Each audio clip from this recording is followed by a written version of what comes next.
This week on DRC, the guys discuss tournament woes and debate how maybe Blizzard and the professional scene can fix existing issues. DRC will be recording at a Tavern Hero tournament in February, so check out this episode or follow us on Twitter for more details. Next, with Hearthstone rounding the corner for a new release, what are our opinions on the impact the League of Explorers has had on Hearthstone? Finally, Bradford Lee has a few simple tips to better your game. Spoilers, Mushu believes the goal to winning in Hearthstone is a healthy dose of BM covered in salt. All this coming up right now.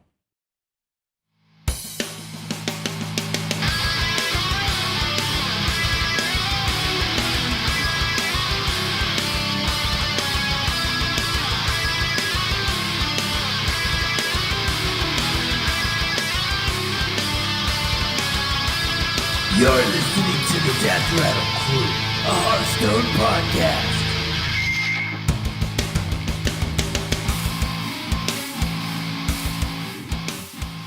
DRC, ladies and gentlemen, welcome to the Death Rattle Crew, a Hearthstone podcast. This is episode 52. I am one of your hosts, Mike Tactuher, joined by Matt Mushu Hill.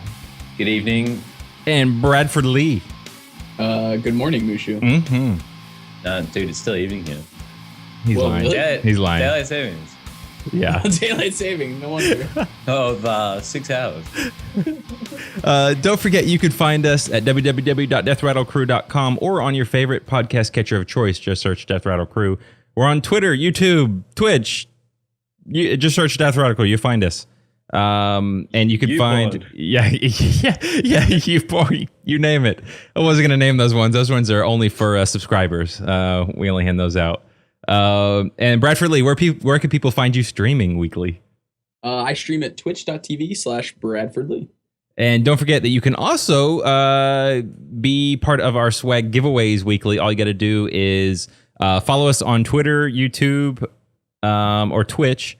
And that's one entry per month towards some swag. Or if you write into us at mail@deathrattlecrew.com and we read your question live, that will be 5 entries for the monthly swagger.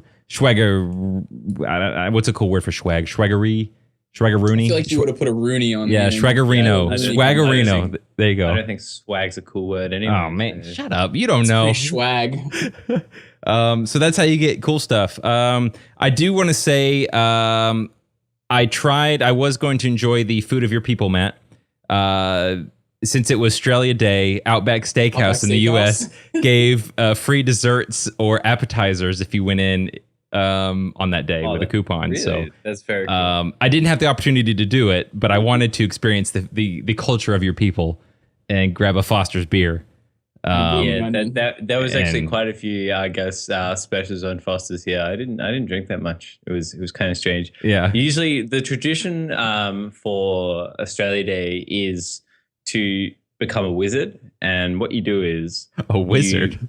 Yes. So you start with a carton of beer, be it Foster's, Emu, VB, whatever, your beer can of choice, and as you drink more cans of beer in the day, you bind them together with some form of tape and make a staff or a sword or whatever you want to be. Oh, yeah. You're a wizard or a warrior sort of thing. Paladin. And so, exactly. But at the end of the day, whoever has the biggest wizard stick wins. And sometimes these can be like 15, 20 cans long because people really like drinking in this country. Yeah. But I usually find that my wizard stick starts to like break after 10 because as you get more intoxicated, the job of taping cans together becomes more difficult to the point where it just doesn't work anymore. That being said, we also kind of use shitty tape. I think if you use like gaffer tape or something, you're probably gonna be a lot safer. Okay. What kind of tape? Gaffer. I never heard of gaffer tape. Gaffer tape. Gaffer tape. Gaffer. What is gaffer tape? It's a special kind of tape they make in Australia to deal For with beer cans to tape together. Beer Maybe it's Yes, like for duct tape. I don't know. Yeah, it's more or less duct tape. And the other traditional thing to do on Australia Day, I don't know if this was like how it's always been or it was just perpetuated by Sam Kekovich, who is one of the Australian Day, I guess, hype people, is you have to eat lamb on Australia Day. Okay. So I ate like a kilo of lamb over Australia Day. That wasn't my intention initially, but I found out when my girlfriend got to my house that she doesn't like lamb. So I had roasted this leg of lamb. It was very, very lovely. And so she's like, yeah, no, I don't eat lamb. I was like, what the fuck? Did you tell get out, done with you? No. I had like a kilo of ham as well. So it was all good. Okay. I had a kilo of lamb. Perfect. It was a good Australia day. Oh, well, we're talking about what we did this week. Meshi, would you like to add it? We'll just start with you. Would you like to add anything to that? Australia's Hottest 100 countdown is also on Australia Day. So the top 100 songs of the past year. And I think some dudes named the Rubens one. But the songs you guys would probably know would be, I think Hotline Bling came in number 14. The Weekend, I Can't Feel My Face was like number 7. And I think, and maybe the Weekend's other song, The Hills and shit like that. But yeah, it was a good day at Bayo. Very few people died, which was nice. Okay. There were some fireworks and lovely times. Nice. How about you, Brad? What's going on? No, same old. I've grind Hearthstone, love life, grind more Hearthstone, hate life a little bit because I didn't do well in Hearthstone. Grind more Hearthstone, love life again, grind more Hearthstone. Yeah, I've been doing a bunch of grinding, so same as it ever was for me. It's been a pretty average week though, so it's still super cold where I'm at, super dry. Doing a lot of hunkering down and playing Hearthstone. So, See, you're just talking about that before we went on stream. Like it's dry. Like it made like some people are like, why is that a big deal? Because where I live, it's so freaking humid. Like I want a dehumidifier for my house. Like what percentage do you normally have there? Do you know? Like almost 0. Really? Well, during the middle of summer, we have like 0% humidity. Okay. Sounds like he's in the correct place. Yeah, for real. So here's the thing. I grew up in a place with like almost 100% humidity. So I miss humidity, but at the same time, like it has its advantages to not have humidity as well. Cause like you don't like just sweat the second you step outside during the summer. But during the winter, it's kind of like dry as can be. There's definitely some downsides. Like for instance, when you talk a lot, you start getting a raspy voice, you cough more often. There's there's little things like that. What's that? There's not enough moisture in the air? Not enough moisture in the air at all, no. That's why they reckon Boston women stay nice and young because of all the humidity and the moisture in the air. So, so I'm in the wrong place then if I want to stay young. You're gonna dry out like a prune, Bradley. Damn it. Gotta moisturize. Maybe I can join the Raisins band. There you go. I don't even remember what their name is, but whatever that band was from the 80s. Oh, man. Yes, 80s. Yes. Was it the 80s? Was the 90s? Yeah, I think that was from maybe it was the 80s. 90s. I was making a joke that I wasn't around the 80s. You youngins. You young kids. I didn't realize the other day that you're like, what, 27, Brad? Older than that. No, that's right, 29. Sorry, Yep. my bad. Wow. 27 or 29. Like, You're almost ready to retire like me. Yeah, I mean, I already did pretty much. Perfect. Decided I'm just going to stream on Twitch instead. It's like, yeah, screw it. We'll figure it out. Yeah. It's a solid plan until you run out of money, let's be honest. Oh, totally. Everything's a solid plan until you run out of money. But I suppose at that point when you run out of money or get close to running out of money, you just be like, all right, fuck it. I'll get a job. Yeah, that's probably not going to happen still. I'll just figure something else out. I've gotten to the point where like I don't want to work anymore. It's sad. I'm 29 and I don't want to work. Call me lazy, but yeah, I'm lazy. So, It's not even about not working. I think at some point you'll retain that need to work because I think it's a fundamental characteristic of humans is to work in some way, shape, or form, be it streaming Hearthstone, be it collecting plant samples or whatever you used to do, or like editing audio and writing code like Mike does. I think there's something fundamentally satisfying about work, and it's a big part of life. And I think people who hate work are just doing something that is boring to them. Mm-hmm. Yeah, it's becoming redundant to them. Yeah, you can only sustain that for so long. Like the money will only keep you going. If you're getting paid really well, you might last a year, maybe 2 years, but after a while, you'll either hate yourself or hate yourself. Mm. Yep. It's kind of Anyway. what happens. And I feel like that's why I just hop around a lot. So you've had an average week. Does that mean you had average tournament performances? average tournament performances. I lost 2 tournaments for my winning in for top 4. So it was disappointments left and right.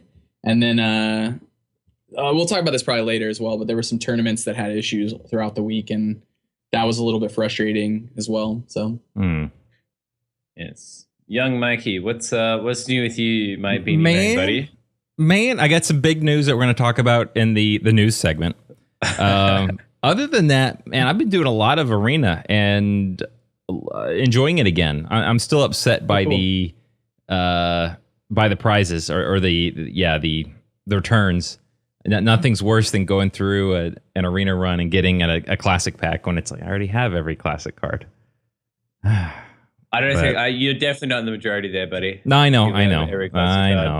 I think Arena is one of those things. I was watching content, a half a video explaining how she wanted to quit the game, how streaming Arena in Hearthstone really became like a job, like a grindy job, and her and Ratsmar were like, I hate the fucking game right now because it's just like what's there to do in Arena? You can only do so many infinite Arena runs before you want to like play League of Legends or something. Oh, never. No, I like League of Legends. No, I that's why I'm doing Arena right now is because I'm kind of burnt out on ladder.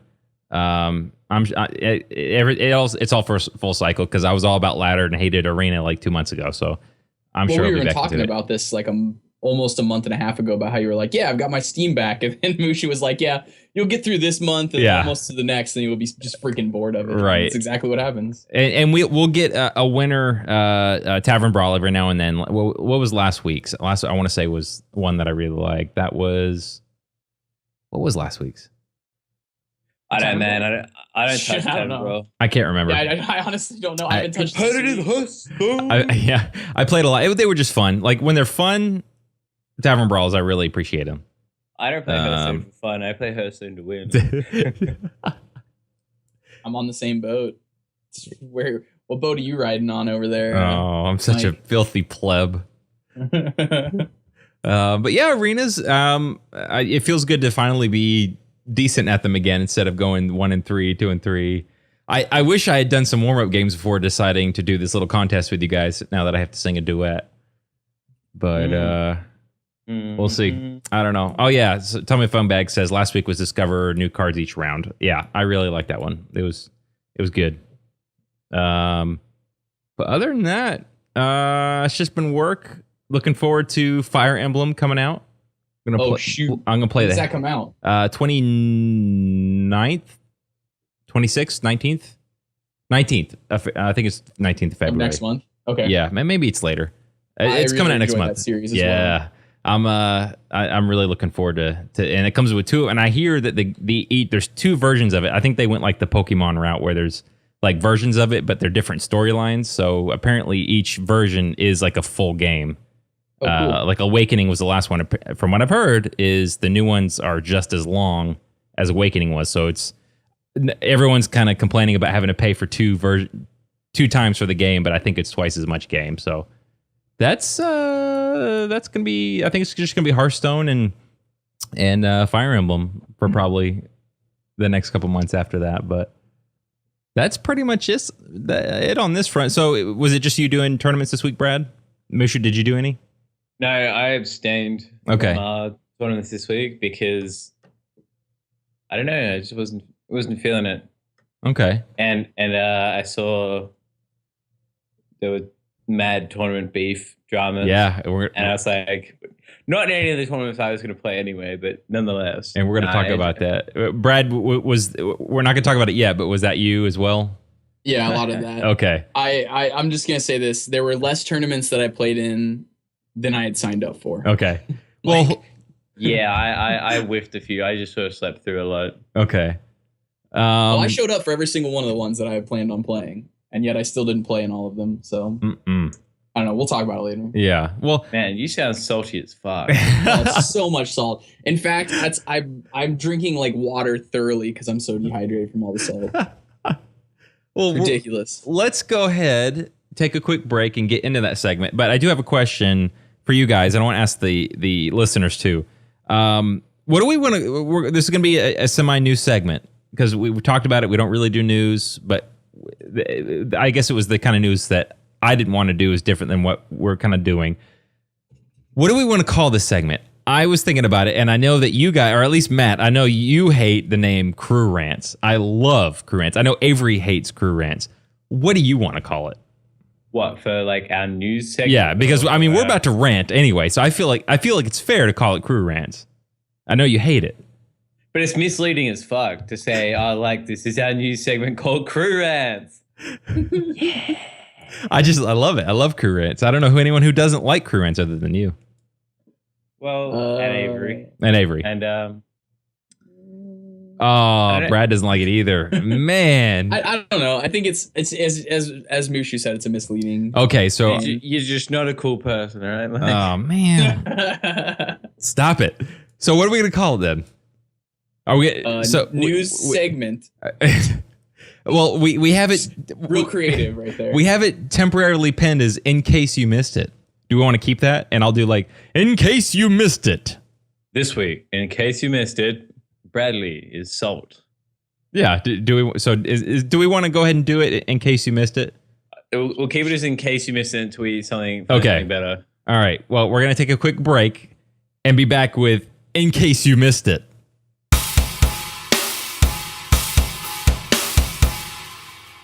And we're back with In Case You Missed It with Tag 2, Matt Mushu Hill, and Bradford Lee. I like that. We're going to work on that unless we change the name. In case you missed it. That was the filler name. Exactly. And now you have to start each news story with In Case You Missed It. Okay. All right. I don't know if I'll do that. In case you missed it. Or in case you missed it.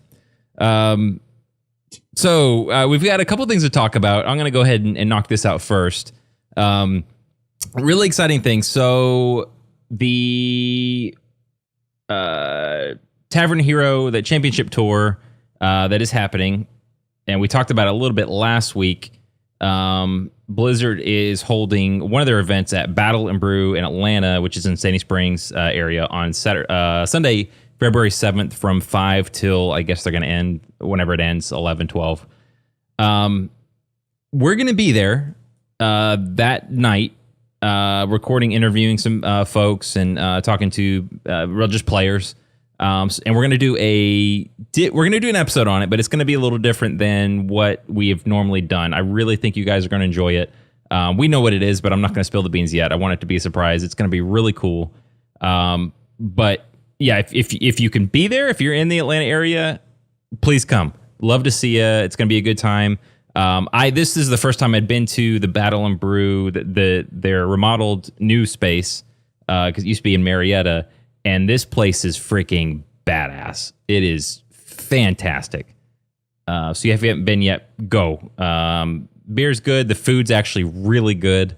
Really cool setup. Solid people playing PCs, lots of console. Just a good time. Board games, you name it, they've got it. So definitely go over. It's in. Let's see. I don't have the address on here. It's at www.battleandbrew.com. You can find, I guess, their address and all that stuff there if you're in the area. So again, that's Sunday, February 7th, starting at 5 is I think when they open the doors. We'll be there. We'll have a table set up near the areas where they're actually going to be playing the game. So come over, say hi, talk with me. Play some game, play some Hearthstone, let you kick my ass, and we'll go from there. So that is that. Now, some other things in case you missed it. Who wants to do this? Do we want more salt or less salt? Who wants? I'm not salty about this. I think this is like is arguably a good thing, but oh, well, Matt, why don't you intro it, and then Brad, we can go into discussion from there, because I actually missed it. I did miss this, so I'm glad it's here in case I missed it. For those of you who've been following the Hearthstone tournament scene over the past couple of months, you'll have noticed that one of the premier weekly tournaments has and hasn't been on the tournament watch list, And of course, we are talking about our good friends Vicious Syndicate and their lovely tournament series, Tuesday Night Hype. Now, a few things happened over the past past 2 weeks, Bradley? I'd say the past 2 weeks is pretty much when it's been, maybe 2.5 weeks now, it's been an issue. Okay. So basically what it says is that Tuesday Night Hype was cleared to give BlizzCon points for the past couple of weeks, but it wasn't put on the Tournament Watch page. Therefore, Blizzard have made a blanket ruling that anything that does not get updated on the page, so regardless if the tournament's been approved but wasn't put on the tournament page, it doesn't count. So the overarching ruling is that tournament page, whether they updated it or not. And so there are some people, including Bradley, who are really salty. Would you like to explain further, young Bradley? Well, first and foremost, I participated in 2 Tuesday Night Hypes now that have stated that they would have BlizzCon points, were confirmed by BlizzCon. They have the paperwork that says, or from Blizzard Esports, sorry, that they have the paperwork that says, hey, we're going to be able to award points. Your tournament is approved. And neither of those tournaments actually counted towards BlizzCon points. Now, granted, I didn't end up getting BlizzCon points on that, so I'm not the saltiest of people. I feel so bad for the people that joined that tournament, played Tuesday, made the Wednesday tournament, and then top forward in the Wednesday tournament, and then missed all the other potential tournaments for BlizzCon points. That's a huge chunk of time for people who are grinding tournaments every day, which there's a number of people who are doing that. And that's one, maybe 2 other tournaments that they could have joined in, and they missed the opportunity to, where they've just wasted their time in this other tournament that doesn't really do anything for them. On top of all that, in my honest opinion, Tuesday Night Hype is the most smoothly ran, best tournament series that's open to the community right now. It's ran on Strivewire. Strivewire, in my opinion, has the best tournament series right now. Their system's better than Battlefy, which is the 2 major tournament systems. Tuesday Night Hype always has really good moderating systems. They have a great commentaries during the second day and the first day, and they really just put on a great tournament. And it's a shame that what I consider to be the best, most professionally ran tournament is the one that's getting kind of like, in a sense, screwed by Blizzard that way. So I don't know. It's been a little bit frustrating, especially because that means that I've competed in 3 tournaments now that didn't actually reward BlizzCon points. And it was kind of a waste of my time because I'm trying to prioritize my time to get in as many tournaments as possible. And then you have other tournaments, and so this is the reason I'm salty about it. You have other tournaments that are, like, for instance, this Saturday I played in a tournament that we didn't, the first round ended and I had lost my first round. It was a double elimination. So I said, okay, I'll stay in. And then I didn't get to play my second round until an hour later because the tournament had like hiccups and issues. And then my third round opponent didn't show up. And then I had to wait for the moderators for 45 minutes for the next round. And then after that, I had to wait another 45 minutes for the moderators again because my other opponent didn't show up because no one wanted to show up anymore because it was literally taking an hour for each round just for the moderators to approve that your opponent wasn't there so you could go on to the next round.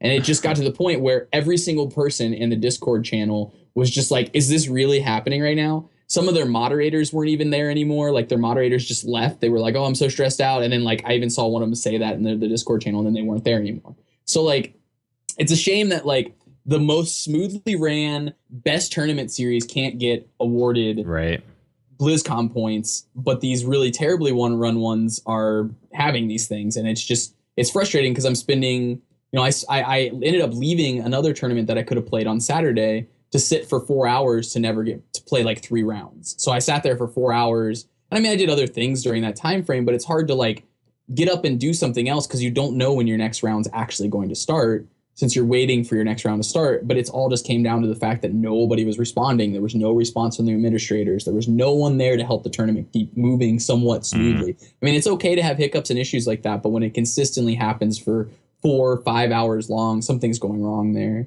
And then even more salt. This is the thing we've talked about before.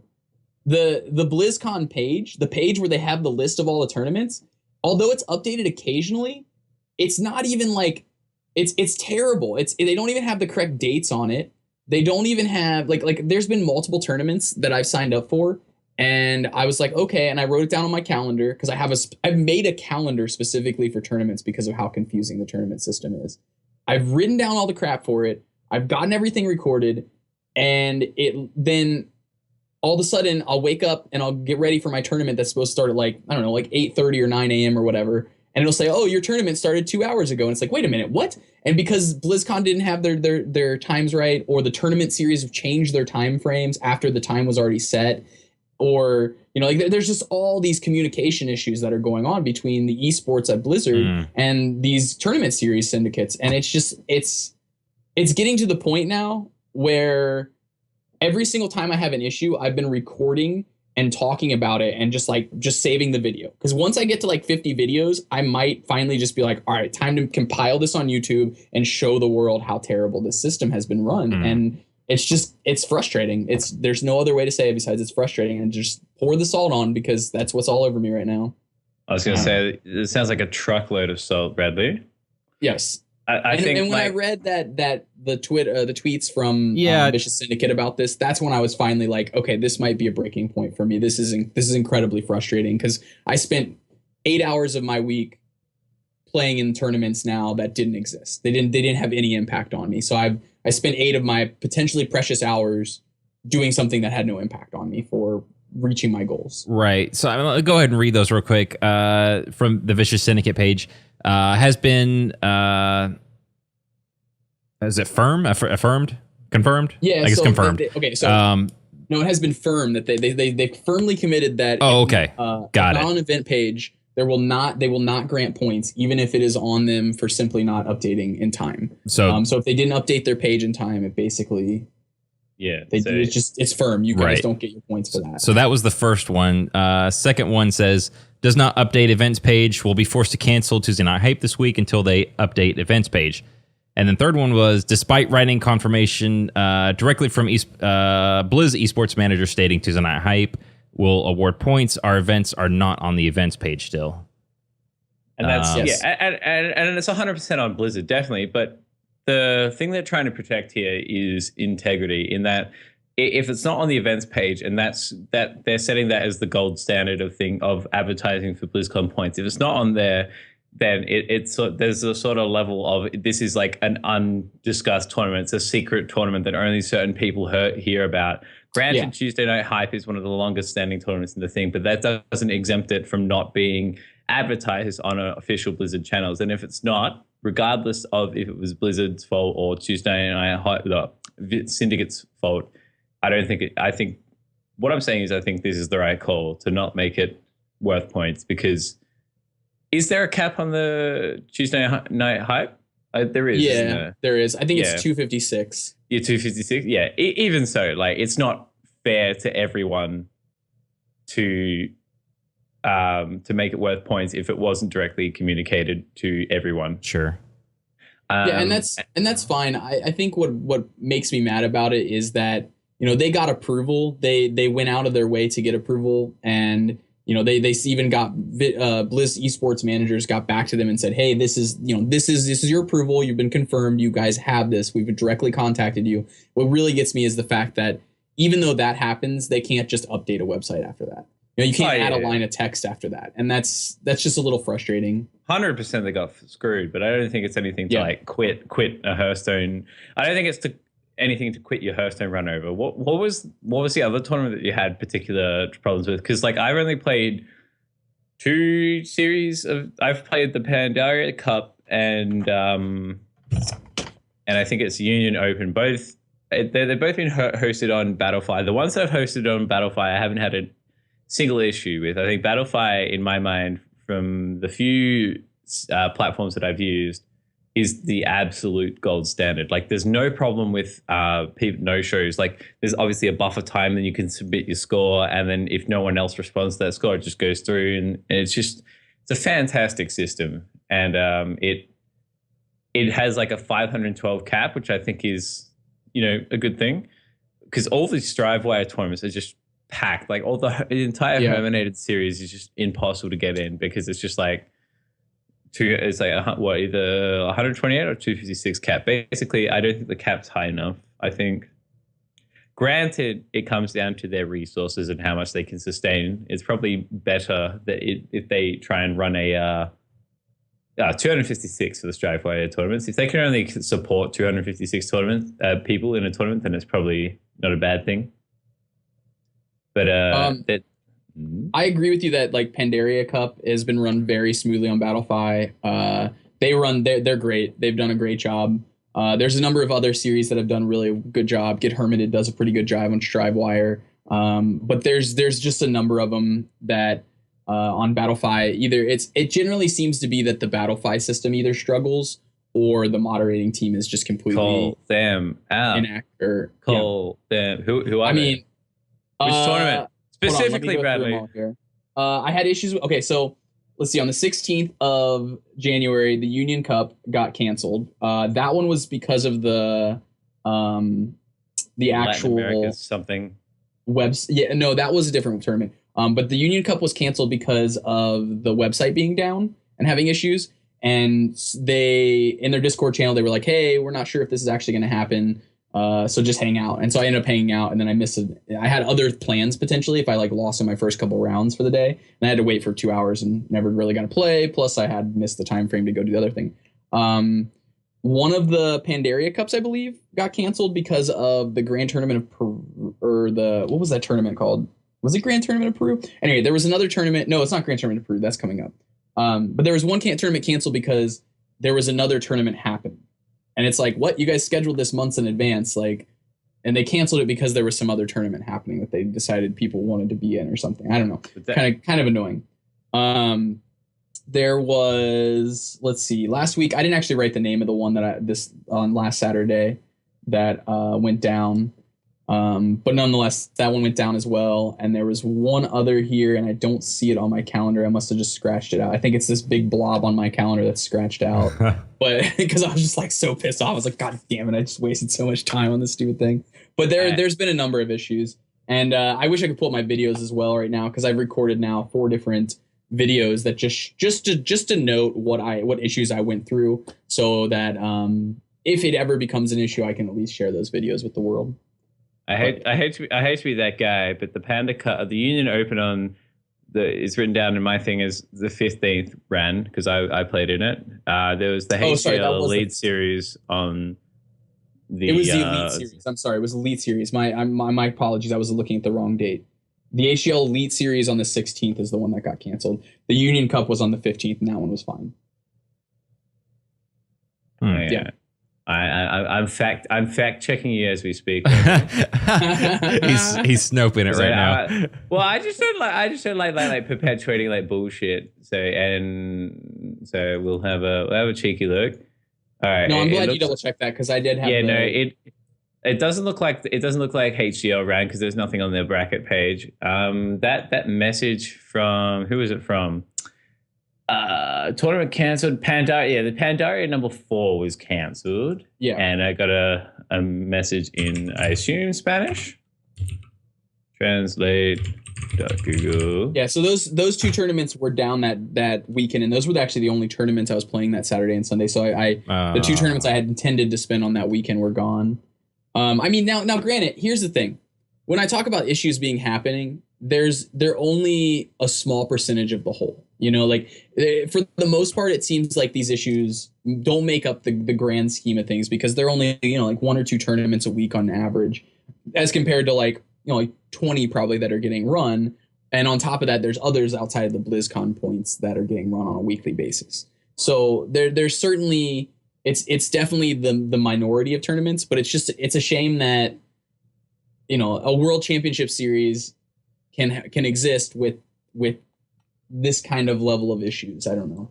I've never seen this level of issues in other games that I've played, and that's why I think it's kind of disheartening. What other games have you played? In Magic, for instance, Wizards of the Coast, the people who run Magic the Gathering, would not have any of that out there. They would, for tournament series. They would if that were to be an issue, they would immediately revoke that those people's ability to run tournaments. There's only one exception that I've ever really felt like exists, and that's because they run their Grand Prix, which are like 2,000 to 5,000 man tournaments, like huge tournaments. and they're just one of the tournament organizers who kind of like sucks at theirs. But they at least run the tournaments. You know, they at least function. They still do things. They sometimes have a little bit of delays, but it's at least run by a professional judging staff. You know, I mean, you have to get certified to judge and run an event as a judge in Magic, which is interesting on like in this kind of setting right now. And I'm sure those kind of growing pains will go away with time. It's a shame that like it's little things like, you know, they didn't update a web page, or like things that you could have one person manage and take care of, like little things like that. It's like, wow, that doesn't seem like it'd be too technologically complex for somebody to add a line of text that says, hey, this is now on our page, or, you know, like, or just communicating to the players on a more regular basis. Hey, this tournament's going to be canceled, rather than telling me, you know, less than 24 hours in advance that it's going to be canceled, and me spending, you know, like going 2 weeks in advance to sign up for this and scheduling myself around something that, you know, was going to get canceled. So it's just a little bit disheartening. I think the few points there. So Magic, how old's Magic? Like it's 20 plus years at the moment, isn't it? We're getting quite old. Like that, right? So I assume, and has Wizards been involved the entire time? So with the tournament series they have, but there's also independent tournament series as well that award like they have a Planeswalker point system. It's their point system. But there's multiple syndicates that run it. The funniest part is the non-Wizards, the non-main one. There's a group called Star City Games, and they're the largest Magic retailer. Their event series is one of the smoothest ran series, and they're independent from everybody else. It's gotten to the point now, obviously, that they're more refined and well tuned, obviously. But I think even in the early days, their tournaments weren't getting canceled. Like they weren't having issues like that. And they weren't in the, it wasn't things like they didn't update a web page, or they didn't inform people that tournaments were happening, because generally these things were already planned well in advance, rather than like with this current system, which is like, hey, apply, maybe we'll put you on our page and you'll get, have BlizzCon points. Their system was like, here, every 3 months or every year we post up, now it's every year, but every 3 months we post the next 3 months of tournaments. And it's like, these are solidified. This is the next 3 months. If you want to apply, it takes a 3 months, be ahead of time 3 months, rather than, hey, you're going to apply. All right, next week's the tournament. It just seems kind of thrown together. So I got to wonder if this is because it's a digital game and everything's online, that's the difference. Whereas like Magic, and I'm assuming you're talking about like live, like in-person Magic. So I wonder if it's the logistics, it's easier to put together a tournament. Like I see what you like, and this is sound argumentative, and it's not meant to be that way. What I'm trying to get across is, how do we fix it? Are people just like Tuesday Night Hype is not like something like, hey, let's throw up a tournament, hey, let's ask permission and get it. Like it's Tuesday Night Hype's been around for a while, like, and I can see where like confusion and frustration come from. It's like, guys, it's Tuesday Night Hype, like, come on, what the hell's going on? How do we fix that other than, and I keep harping on this, give us tournament mode, please. Please. Yeah. We need it. Don't say that, Matt. We need it. It's not a tournament mode. The setting in the game isn't the problem. It's people's invested interest in that we draw the, I guess, the similarity to the Magic scene in that Magic tournaments, people who run Magic tournament have invested in financial interest in their tournaments going well. You sell packs, people come back, they buy more packs, they buy deck boxes and what have you. I assume there's some sort of subsidy or at least prize support through Wizards. The thing with these community cups is a lot of them, the sole way I would think that they make their money is by ad revenue driven to them by Blizzard, in that by people signing up for their tournaments, they're driving people to their sites, or even to like things like Battlefy. I would assume there's some sort of affiliate program with advertising or something. Right. But the fact of the matter is there's not enough money for them in it to it to be ran to an exceptional level. Obviously, they'll do as well as they can with volunteers. You've got to remember, a lot of these people are volunteers who are sitting there moderating. And if they're getting abused because people are like, my tournament hasn't started, what the fuck? They're like, no, fuck you. I'm here as a volunteer. You can die in a fucking fire. Like, it's just true. Yeah. I mean, what are you going to tell them? Oh, my tournament, it's 45 minutes. Like, I don't have the answers for you, man. It's I'm a volunteer. I'm doing as well as I can. And you just have these salty fucking people like Bradley. who are just like yelling at them Such on a a damn Discord troll. server. It's just like, but what I mean is like, obviously Blizzard has dropped the ball on the Tuesday night hype thing, but growing pains, man, growing pains. Yeah, and I understand that growing pains exist, and I don't know. I think that it's one of those things that I would rather be less sympathetic towards, because it's going to at least put people more in my interests if I'm not sympathetic towards it. Dude, I don't. I think there's enough of a bandwagon out there fucking witch hunting the shit out of Blizzard over Tuesday night hype or anything. It's just like, and I mean, I see your point, Matt, where you're talking about, yeah, I mean, I totally understand, you know, using outside venues to run these things. Blizzard doesn't have to do it, but it's still bringing potential to bring revenue back to them. definitely. You know, so it's the same thing with Wizards though. Like it goes full circle. They bring, because they have but yeah, here's the difference though. So we're talking about something that is done physically versus something that's done digitally. If you've got a system built, you know, baked into the game, so you still have to go through other channels, you know, through people, email chain. Hey, this is a tournament that's set up. Can we get? Let's just say that there's a tournament mode built into the game.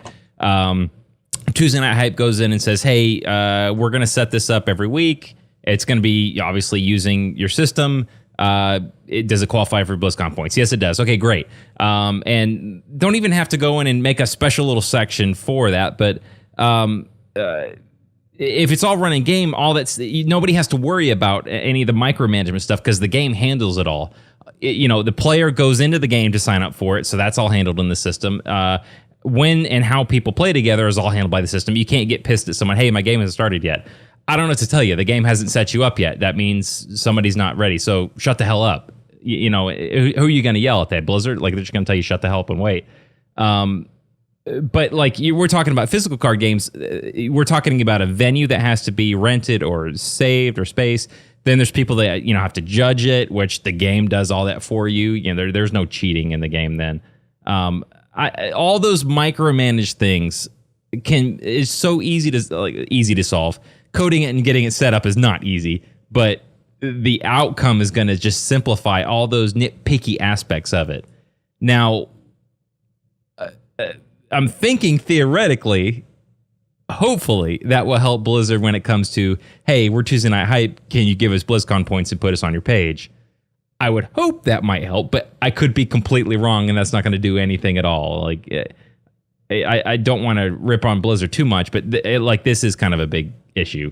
You know, if it was someone like if we put up a tournament, we did it once a month, and it was like, oh, we didn't hear anything from them. Okay, that's, you know, that sucks. Whatever. But it's Tuesday Night Hype. I totally side with Brad on this. Like, come on, guys, what the hell's going on?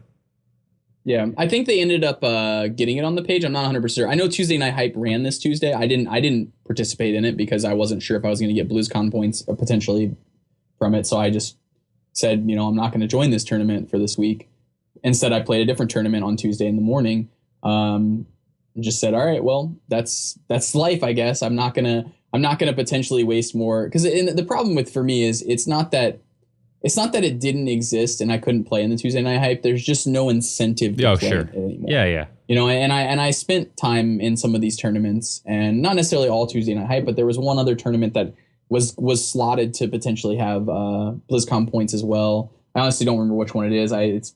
There's so many on my list now. But then I played in that one, and I'm not even sure if that one would have even gotten BlizzCon points. And so there's just, I don't know, it's a time investment for me. And it's a shame, because when you think 256 people invested their Thursday night to play in a tournament to try and get, you know, like World Championship or BlizzCon points, and then they come to find out that they may not have those, it's I don't know, it's just a really disheartening thing for people to invest their whole entire evening when you could clearly do a lot more things with it. But that's the whole point of them making this blanket ruling. Right. If it's not on the page, it's not worth points. So there's not going to be another instance of this, and I think that's a really good way to go. That if it's not, I think, as like shit as it might sound, that, you know, it comes down to them updating the page. It's the absolute authority. It's absolute, and I think that's what this sort of thing won't happen again, where you have people playing like whatever 8 hours through an entire tournament to not get the BlizzCon points, because that can't happen now. Yeah. In the sense that, like, if it gets accreditation, then it's good. The thing with tournament mode, though, is I don't think at least at this stage, I don't think it's worth the hassles it might generate, in that I don't think that tournament mode is not as big a deal for the majority population of the player base. Yeah, and we true. have enough, like, and I don't think the tools are necessarily the problem. Like, at no point has I've ever really felt like I've only played on Battlefy. I had never had a problem on Battlefy, and I don't think I've ever been in a tournament where I've had a problem. I've had a relatively good experience with Hearthstone tournaments. I just feel like it would be a lot easier. You know, you talked about Brad. I mean, and you know, Matt, sitting around for a while waiting for a game to start. I just feel like, and so I'll say this and then come back and completely contradict what I'm going to say. I feel like if you can run this smoother, things go quicker, more people will be interested in doing it, and you'll just have a bigger pool of people that want to do it. You can do more. I don't know if that's a good or bad thing necessarily, but if you're not waiting around, okay, who am I playing against next? Okay, what's your battle tag? I gotta type you in. Okay, find you. Okay, let's match up. If it's already built in the game and you're the person you're supposed to play against next, those two, winner comes up. Okay, you're ready to go. You ready? Click confirm. You're done. You don't have to go find people. You don't have to friend them. You don't have to do any of that with that built in. That's not the thing that takes the time, though.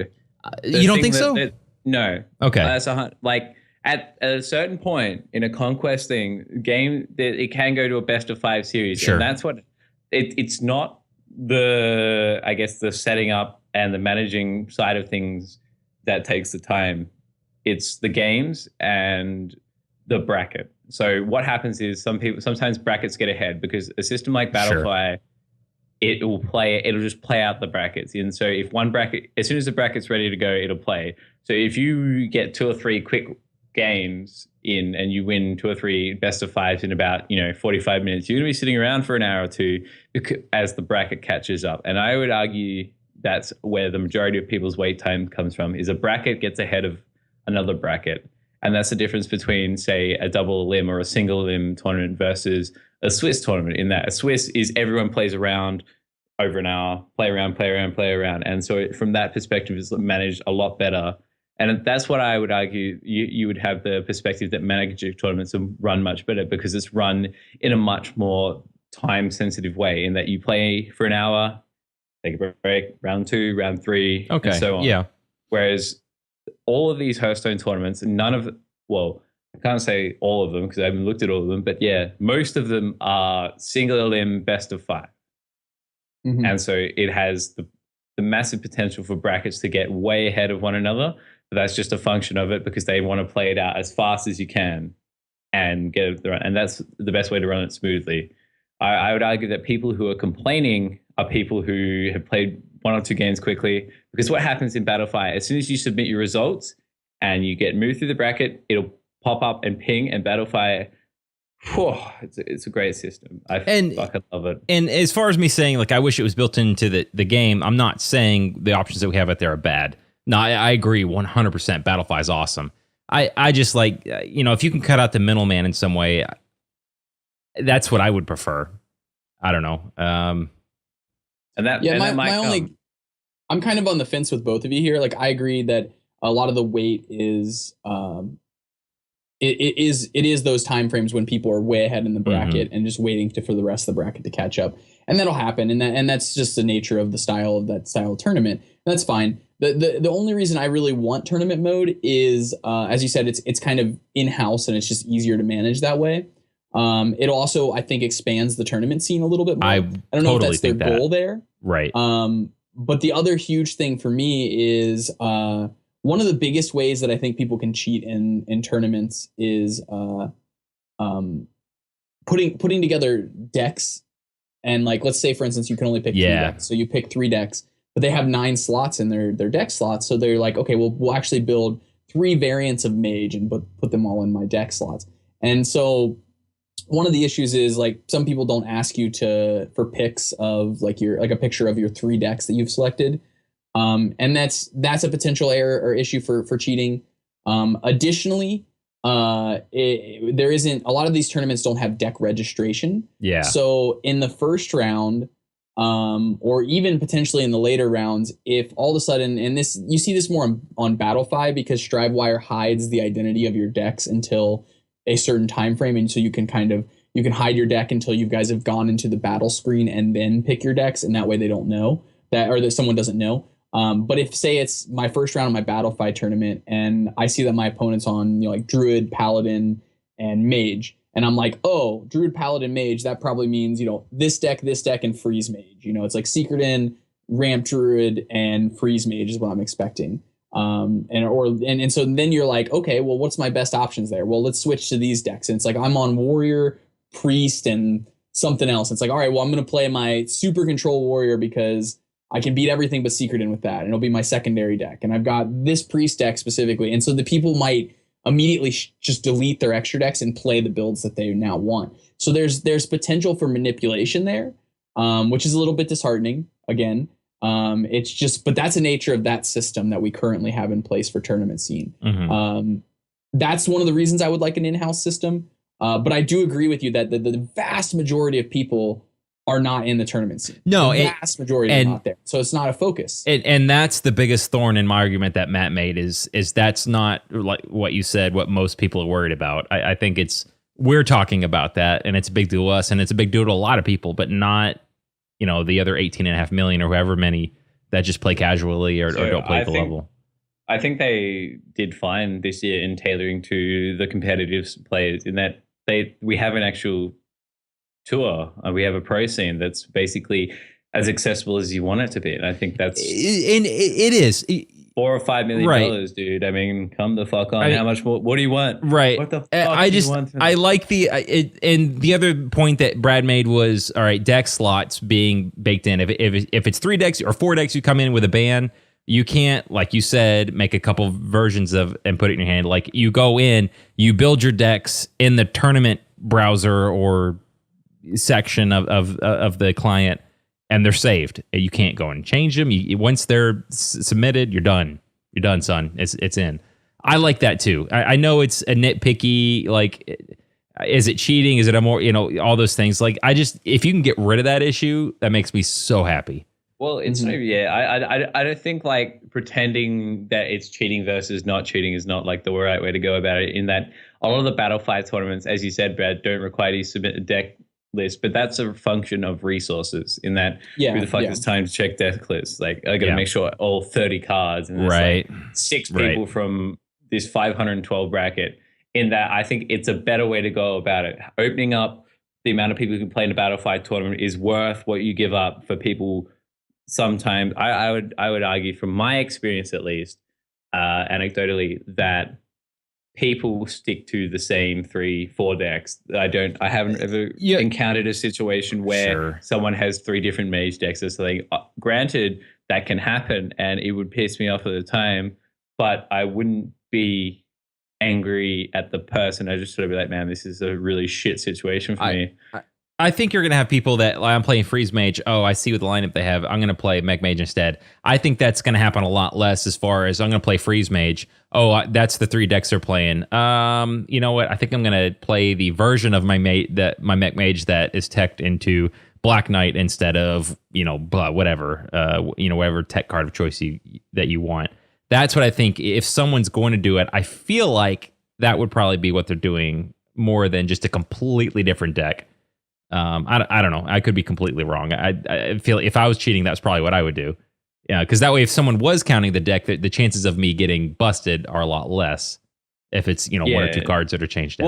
Well, the function, the fact is, it's not cheating in a lot of these tournaments. Okay, yeah, sure. I like that being a rule. I guess depending, unless you're going to say, okay, if you're going to go 128. Then when we get to the round of 64, you can change your decks up. Then when you get to round of 32, you can change it. That is what I feel better about as far as deck changing than you coming in with 3 decks. that's even like more of a resource thing. Yeah, If no, you- it if is. you It can is get true. deck Yes. lists from round to round. Right. That's so fucking. I just cancerous. it's more of a, just like I want to see the best player win, not the player who played the system. You know what I mean? That's just aren't those two things? Aren't no. they like? I don't think so. The best player is the person who makes use of the rule set and has like the best. So what my argument then is I don't like the rule set as it is right now. Well, don't play the tournament. Right, exactly. Like I really think if you're gonna come in with a deck list, just play the deck list. Don't change it. You can. It's nitpicky, but that's my argument. Submit to the battle fight. Be like, this is the reasons why I object. But at the end of the day, Right. they got Blizzard approval to run the tournament how it is. Sure. So Blizzard thinks it's fine. Right. Well, I would argue that Blizzard doesn't say anything because they have no way of policing it. If it was built in the client, it's easy to police. You save your deck slots in the tournament and you're done. I'm pretty sure. I would wager that there's probably someone who has at least a little check-in to look at the Blizzard tournaments, particularly, someone from Blizzard to look at the tournaments, particularly now after the person faking that entire tournament. They probably have someone who just goes through and has a quick look through things.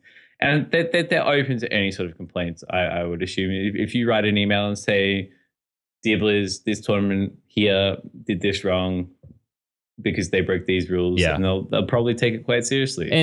And I don't say any of this is like it's not a rant. It's just like, that's my opinion. That's how obviously people are fine with how it is now. And that's fine to me.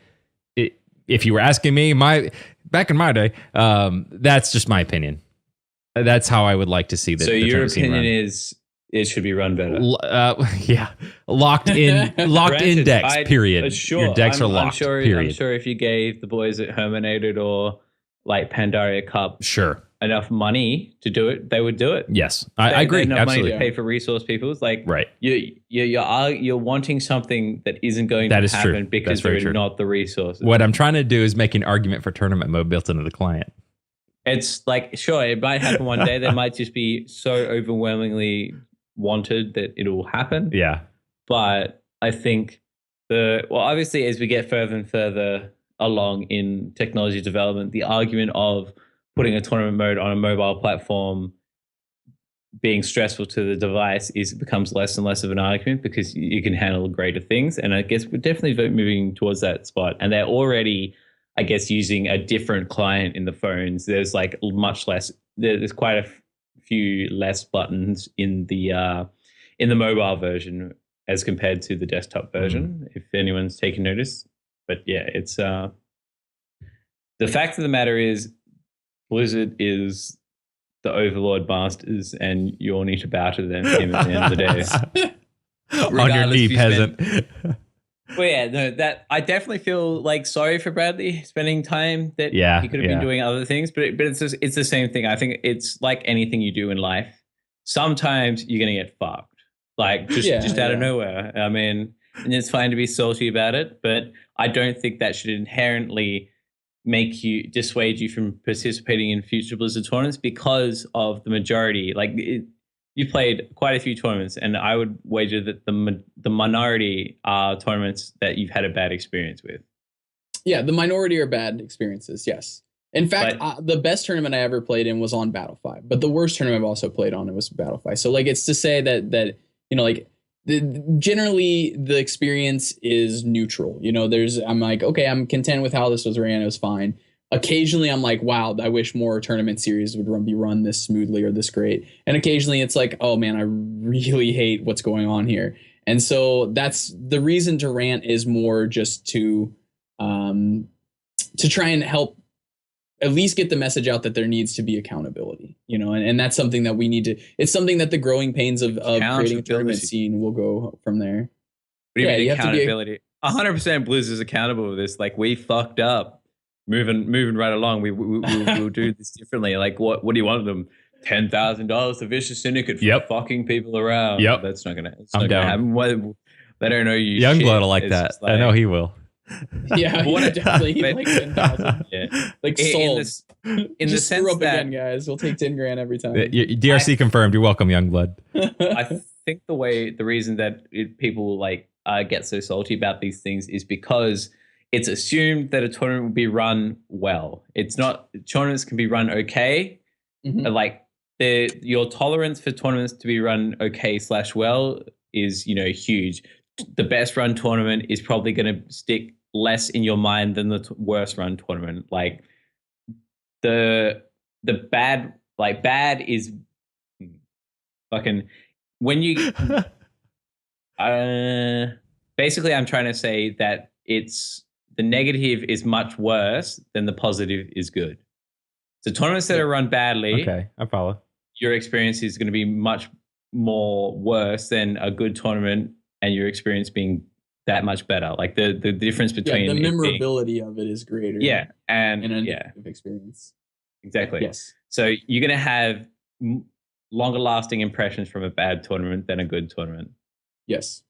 Yeah, this is true. And I think it's the same with anything that's a negative experience for the most part. Exactly. People are always like, why do I always get 8 damage from Dr. Boom or from Boombots? And it's like, well, because you remember the 8 damage every time, And that's I always, when people complain about that, I'm just like, you're such a dickhead. Fuck no. Like if you had. That being said, I studied psychology for 4 years, so they'd really drill it into you that that's how the brain works. So obviously someone who doesn't have that sort of like educational background wouldn't be necessarily aware to that, and in that regard is probably somewhat less to blame, but nonetheless it's just like, you fucking dickhead, shut up. No one likes you. Never fucking lucky. Shut up. Oh man. Well, so is that it on this topic? And any other thoughts, words? No. Complaints? Salt, pepper? I think it's just like salt and pepper, basically. Bradley's the saltiest because he was personally affected by this, and I'm the pepper. Yeah, the pepper. You're blown in people's eyes. I'm willing to go in and bat for Blizzard any day of the week. Yeah, I bet. Fanboy. Damn right. Damn right. All right. Fucking boy. Well, that's all the news this week. In case you missed it, we'll be right back with Meta-Anatomy. DRC would like to thank Brainiacs for their support of this podcast. If you have a tech idea for improving your business's workflow, Brainiacs can provide a turnkey solution to specifically fit your needs. You can contact them at www.brainiux.com.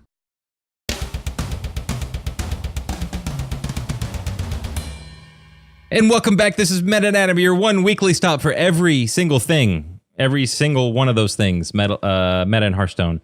I'm Tech2, joined by Mushu and Bradford Lee. And we're going to talk about growing up and maturity.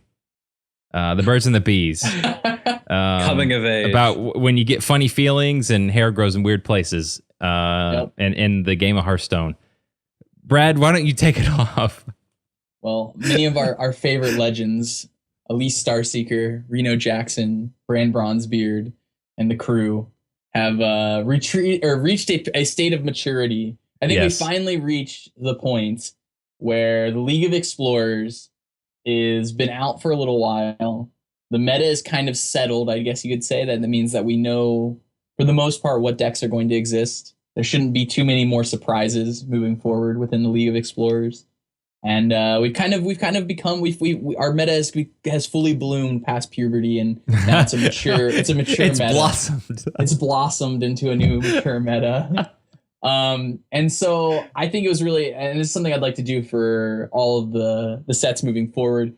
But I just want to talk about kind of like we've gone from start to finish. Well, not finish in a sense for League of Explorers, but we've gone from start to maturity, and now we're in this stage of maturity. So I want to kind of discuss the things that we've seen in the League of Explorers, our feelings about it, and I've got a couple questions that I kind of want to pose to you guys, and kind of see how we feel about it from start to finish thus far. So I'm just gonna hop right into it. So my first and the reason I really even thought about this was because I wanted to know what your guys' opinion is, because I didn't play during beta, I didn't play during the first couple set releases, and so I don't really know how smoothly a release has gone comparative to previous releases. I know that this sort of solo adventure strategy of releasing one thing per week is an interesting way to release content, because you create this sort of meta shift each week. And so I guess the reason I really wanted to discuss this in the first place was I want to just ask you guys, what are your thoughts about how this release has gone and how it's kind of And has it been smoother? Has it changed anything? Like, do you think the release was good for the game? Those kind of questions. I don't think the release is ever bad for the game. Right. I think more cards is always a good thing. Definitely. Card pool is a good thing. As far, it definitely feels like we've retained more cards this time round than Blackrock Mountain. Because each one of the explorers is pretty good in their own right. I mean, Reno is probably like the biggest shift on the meta. Yeah. Because it spawns an entire type of deck, like the whole one of everything approach, or if you're special, you can run two of some things and just wait to play the Reno. Finley opened up, I guess, a new take on aggro decks.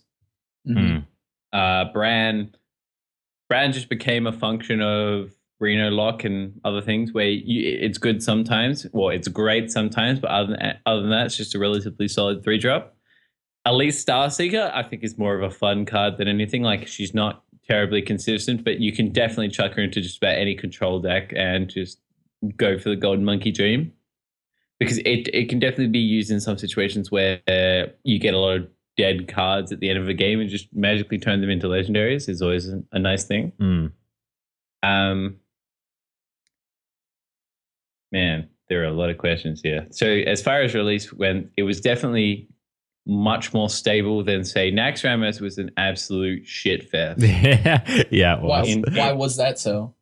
Because of the meta changing cards. Like it changed every week. Changed every week. Yeah, because you got to remember, imagine like 1 week Haunted Creeper's not in the game, the next week Haunted Creeper's in the game, and the same thing with Sludge Belcher and Mad Scientist and Lower Theb and Zombie Chow. It's just like, yeah, and those cards still see play all the time. That's what I mean. Like, to go one instance where they're not there to an instance where they are there is fucked up. Nothing. Well, I suppose the subsequent releases after Naxxramas haven't had that sort of shift on the meta. It hasn't just been like, oh god, what's going on? Yeah. And it's definitely good and bad in that it's a lot more. It feels a lot safer to play it felt a lot safer to play over the past, the 5-week cycles. It was kind of strange having 2 weeks of one release for Thanksgiving. As an international player, I definitely don't, from my perspective, don't think it was worth skipping a week for Thanksgiving. America is the new empire. Please assimilate. Accept. Musha, I agree with you. It's a shame that's the week off, but I think that had more to do with the fact that from a business standpoint, they were like, Blizzard was like, we don't work during this week, so we can't. Yeah, so exactly. Yeah, that's if something like happens. I think that's the main counterpoint. It's not so much we don't have.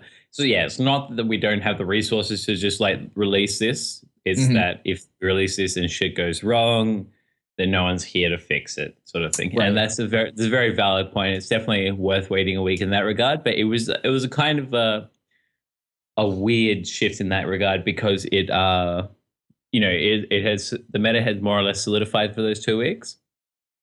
Because people like figured out what was good, what was shit, and had moved on with their life. And then checked in the last week, with Mr. Reform and shit. There are definitely some, by direct comparison to Blackrock Mountain, it's more impactful to the meta. Okay.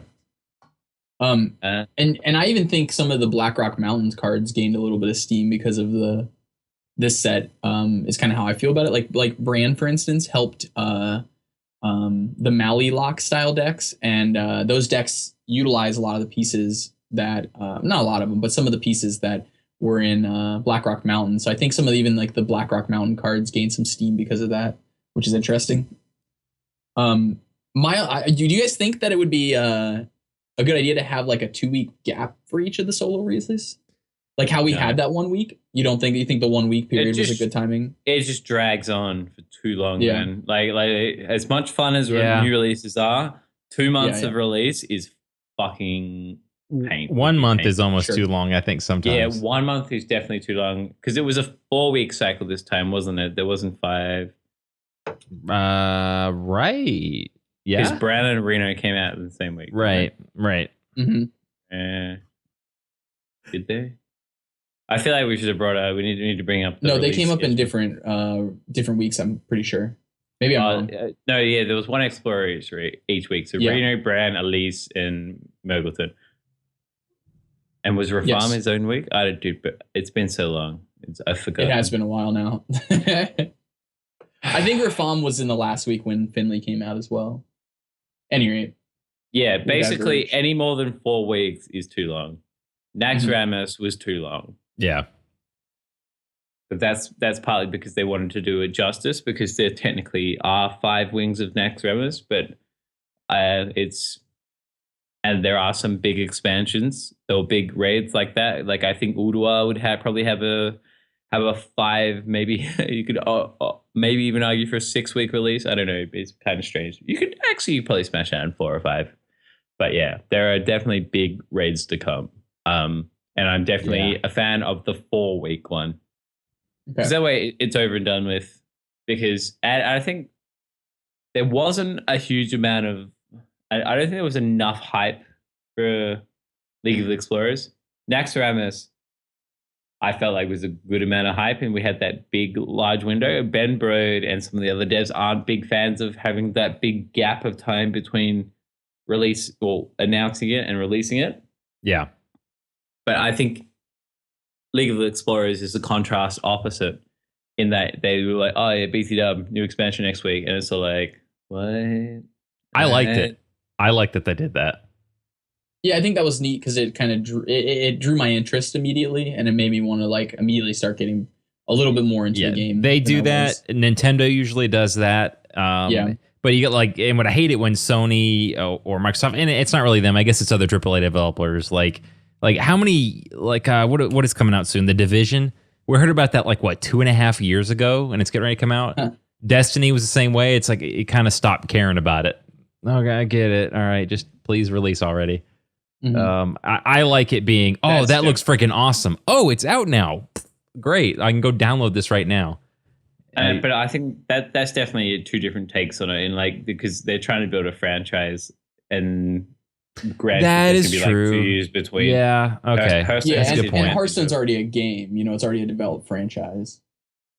Yeah, they're just expanding upon within the game, whereas AAA titles is always, well, not always, usually a physical another game. Yeah. On top of it. And so obviously it requires larger cycles. I think comparing Hearthstone to AAA titles is a bad idea. Because it's not like a great comparison. I don't know. If the whole idea is marketing though, and I get your point about building a franchise. I don't know. I think it'd be neat if there was a couple weeks. I don't think it should be too long. But if it's like a whole new expansion, the way I think they should spoil cards should be, instead of Blizzard spoiling it, you give Tempo Storm gets a card, Tuesday Night Hype gets a card, and they're spoiled throughout the process, and that just helps the hype train a bit, which is an interesting way to go about, because they've already the way that they're trying to market is they're marketing Hearthstone. They're not marketing the set, they did something like that. They did something like that where they... Oh, really?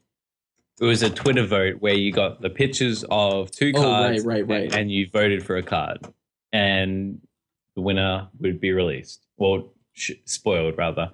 Mm-hmm. And I think I don't think it's necessarily a good idea to give the community the reveal. They say Tempo Storm gets a card. I don't think that's necessarily a good idea, because it's sort of favoritism almost. No, I see that. I'm talking a full release. I'm not talking the solo adventures. I'm talking we have 135 cards coming out or something. If there's 135 news groups that you could give 1 card to, I think that's a good way to go about it, because then you're promoting the community as well as promoting the game at the same time.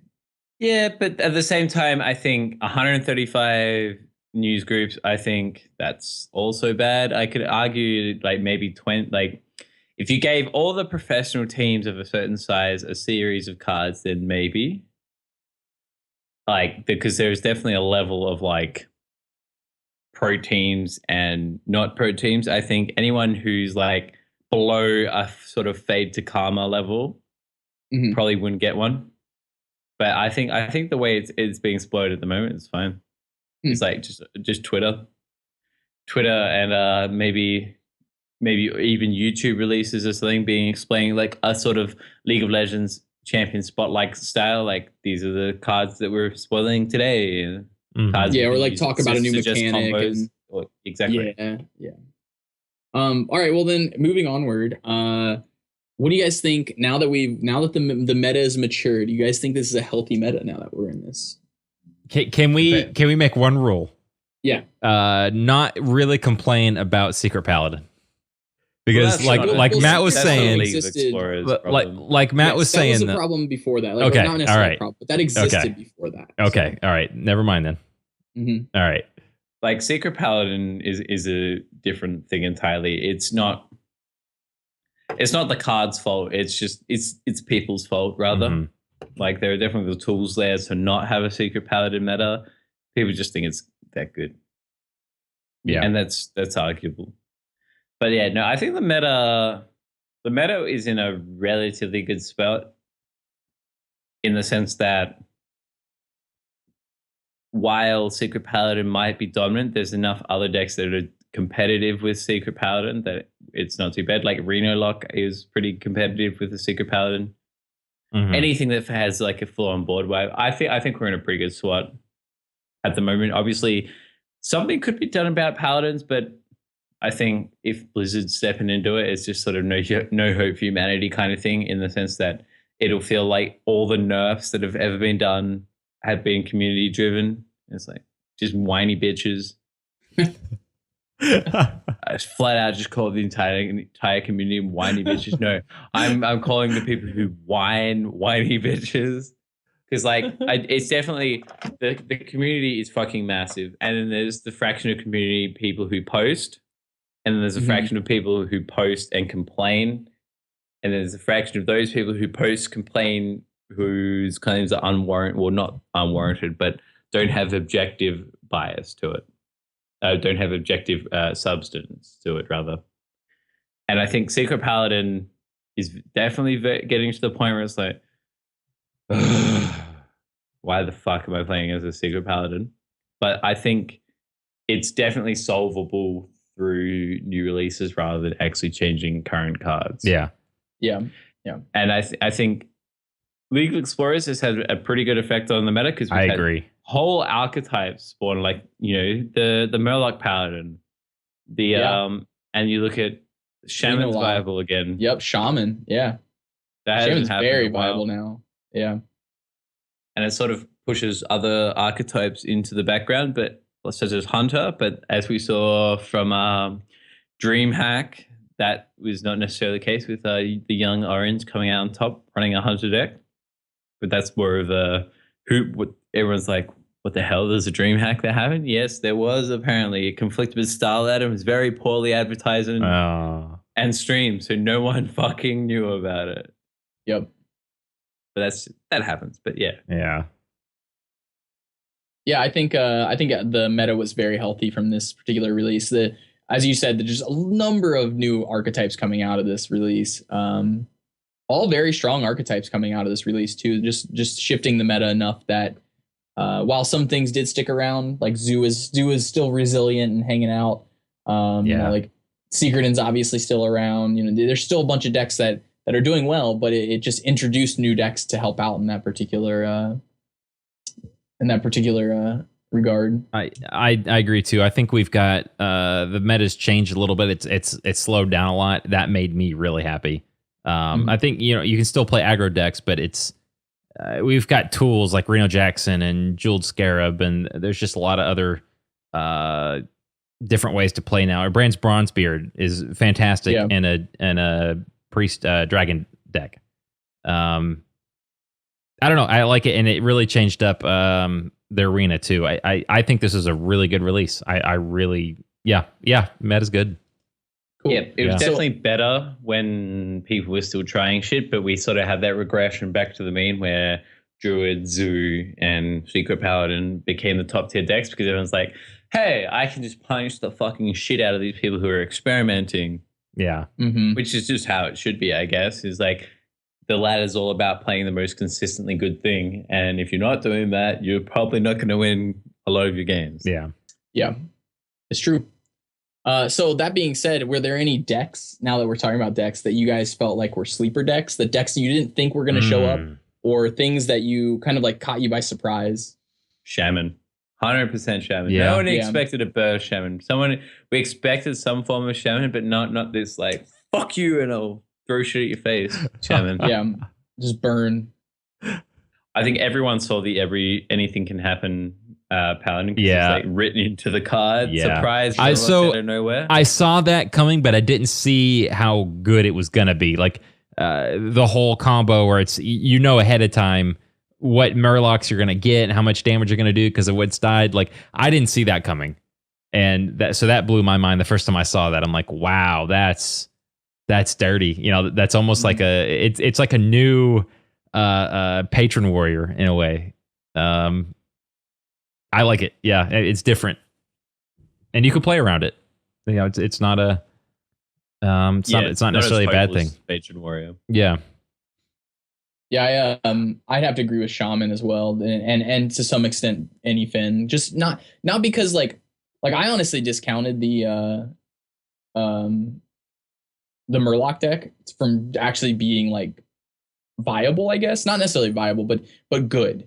I knew it was going to be viable. I just didn't think it was going to be a strong enough combo. But its ability to just dome you for such a massive amount of damage it's insane. That I did not see that deck being able to just stop your opponents for so long. But cards like Keeper of Oldemon really gave it that a utility where it's able to just be like, all right, we're just going to shrink everything. We've got, now we can pump our dudes to trade things, and it's really resilient and hard to kill, and that it just became a really strong deck, I feel, because of that. Yeah. All right, so then next up, did you guys see any, now that we talked about some surprise decks, some new decks, what about decks from the past? Were there any decks that you guys felt like resurged or kind of grew in power or got better because of the release and kind of showed back up in the meta? Glorious Zoo. You love that deck, don't you, Mushu? I am a one-trick pony, and Zoo is my forte. And yeah, no, Dark Peddler has made Zoo so much better because that's such a good card. Let me pick from Power, Overwhelming, or Soulfire, and win the game. Yeah. Yeah, and you also get access to Bran Bronzebeard alongside of it. Yeah, exactly.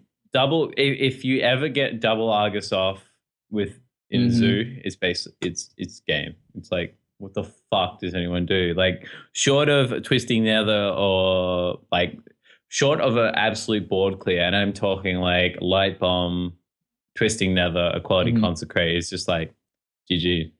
And even Light Bomb doesn't deal that great with that because you're creating 4 6s and 2 3s and exactly. It's great.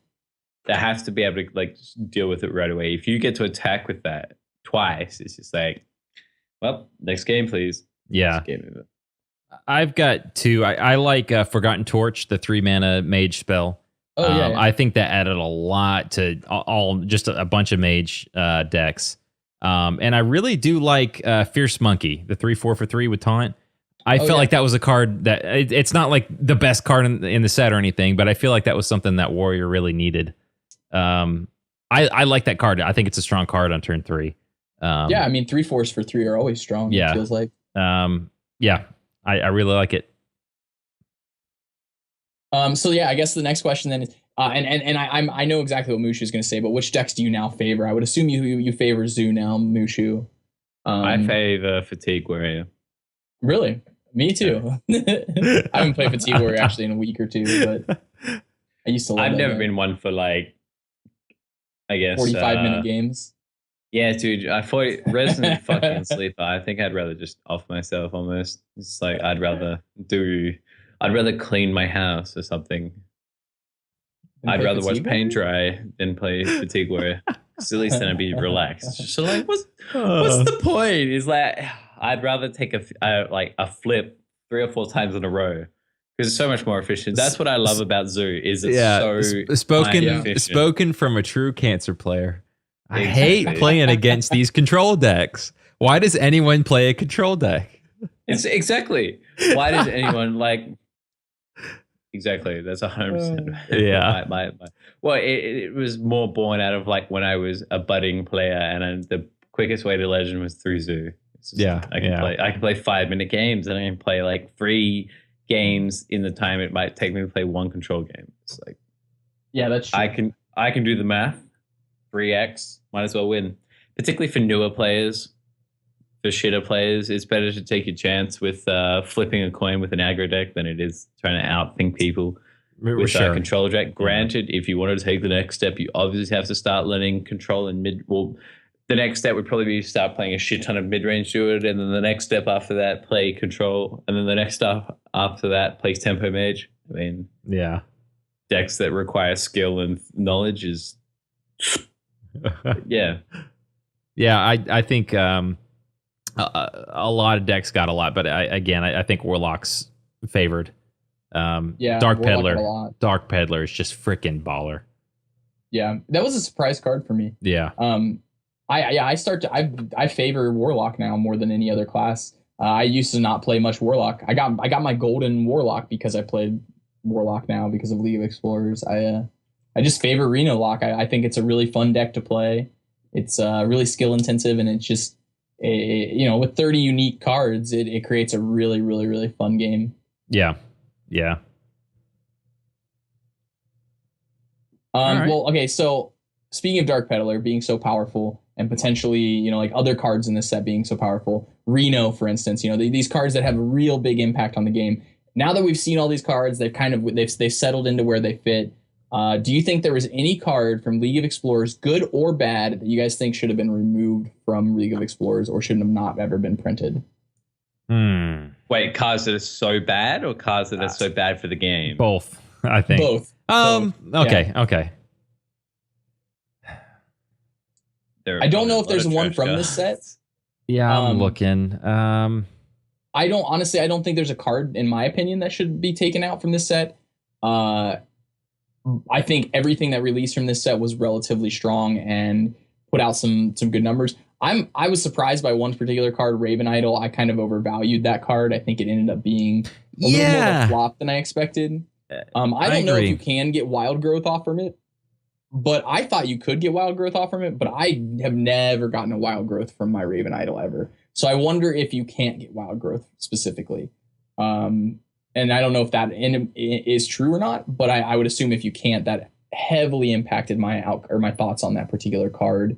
And you can get it? Okay. I've cast the card like, I don't know, I've cast the card like 40, 50 times, somewhere in that range, and I've never gotten Wild Growth off of Raven Idol once. There are a lot of druid spells. Yeah, no, there definitely are. I'm just surprised that I haven't received it once since then.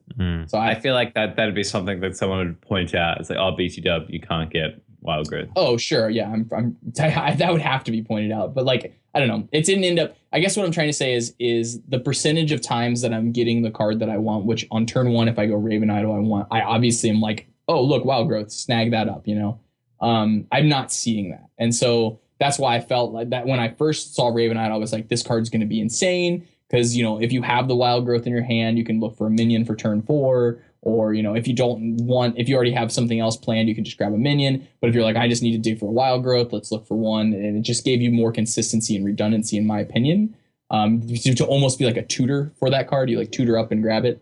But there's that effect isn't as prevalent as I expected the card to be. So I don't think that card was a mistake by any means, but I do think that card it ended up underperforming rather than outperforming. So I don't know. Do you guys think there was any cards that outperformed for you from this particular set, or do you think there was any cards that you think should have gotten removed? So Finley definitely outperformed my expectations. Oh yeah. He did some work, that young Murloc. Very long legs. Very long legs. So cards that should have been removed. I don't think. No, the only card that cards ever should be removed. I didn't see any that were like, oh, this card's so bad. Over like, I'm thinking like Undertaker, nerf this now. When that card came out, like nerf it into the ground, kill it in fire, nuke it from orbit. There were only a couple cards where I was like, yeah, this card I don't see it, I don't get it. Like Curse Blade. The warrior weapon. Warrior, buddy. Yeah, I still don't think it's So I like it because it messes with Blingtron. So that's if there was an argument for me to keep it, it's that, because I think that's hilarious when somebody gets it with Blingtron. But as far as like placing it in a deck, I mean, you better hope you get bored and keep bored if you're playing aggro. Otherwise, you're screwed. Well, yeah, the idea is it's supposed to be like just 3 lots of 2 damage to the face and probably get replaced by Fiery War Axe or Deathbite as soon as possible. Yeah. In an aggro build. I don't know. You either need to get it turn 1 or you're using it to trigger your Death Rattle on your Deathbite. That's it, because you don't want to play it after turn 1 or maybe turn 3. Yeah, I think you summed up its uses, and I think that's it fine. Though. That's it. So do you run one of? There are cards that I don't know. Much more useless than Cursed Blade. I don't know, man. I don't know. Look at Wisp. It's only good in a Hobgoblin deck. I don't know. I don't know. I think other card on your screen, Obsidian Destroyer. I mean, come on. When else is that good? That's a good arena card. Might as well play Hoggo. Yeah, it's a good arena card. Yeah, but in the same way that Cursed Blade's a good arena card. I don't know. I don't think I'd pick that in arena. I really don't think I'd pick an arena either. Yeah, I mean you can clear a 3/2, but it's going to do 6 damage to your face. That's probably worth it sometimes in arena though, because 2 drops are very good in arena. Yeah. I don't know, I think it's okay to have one in arena. It's just not. Yeah, definitely. I don't think it's definitely not a good card. But does that mean it just should be removed from the game, young Mikey? Probably not. I don't know. You need to get it turn 1, otherwise it just sucks. It's horrible. It's a detriment to have in your hand. I don't like cards that are bad to play at any given time. You know what I mean? Like even tech cards that you're never going to get the benefit from. Like, okay, yeah, I don't know, like a Black Knight and you're playing against a deck like a Freeze Mage. You're never going to get, but it's still a good body at least. It's overcosted, but it's still a decent body. I don't know. I don't like it. It's one trick pony. I'll stick by it. So quick side note. Today denotes the day that Undertaker was nerfed, by the way. We're at the 1 year mark today. I'll drink to that. I understand. Yeah, I'll drink to that. God bless it. What are you drinking, mate? Yingling. It's a big bottle of beer. It's decent. With a 12 ounce. Can't get Yingling where I live. Really? No, it's only an East Coast thing. And I don't even think there's a lot of places you can get it. You used to not be able to get it anywhere. It was like I think North Carolina only. Okay, buy some I think we call them long necks here. Yep. Fuck me, I'm gonna get some long necks. Good idea, Mikey. Yeah, some days you're just like, man, I could use a drink. Yeah. And it's 5 to 10 in the morning, and I couldn't use. I know later I could probably bust out the liquor. You're good. Yeah. All right, so that's what's the next one? Well, okay, so I have a couple more. We quickly mentioned Arena. I know you mentioned we that. Did you guys feel like Arena got better, worse? Was there any changes? Did you think better? You think that I think I totally agree with you. I think it got better in this particular circumstance. It seems a little bit more balanced. And I think Warrior got a little better, which is with those curse plays. God. Freaking troll. It got what is that card called? Obsidian Destroyer. It got access to Obsidian Destroyer. Curse Blade.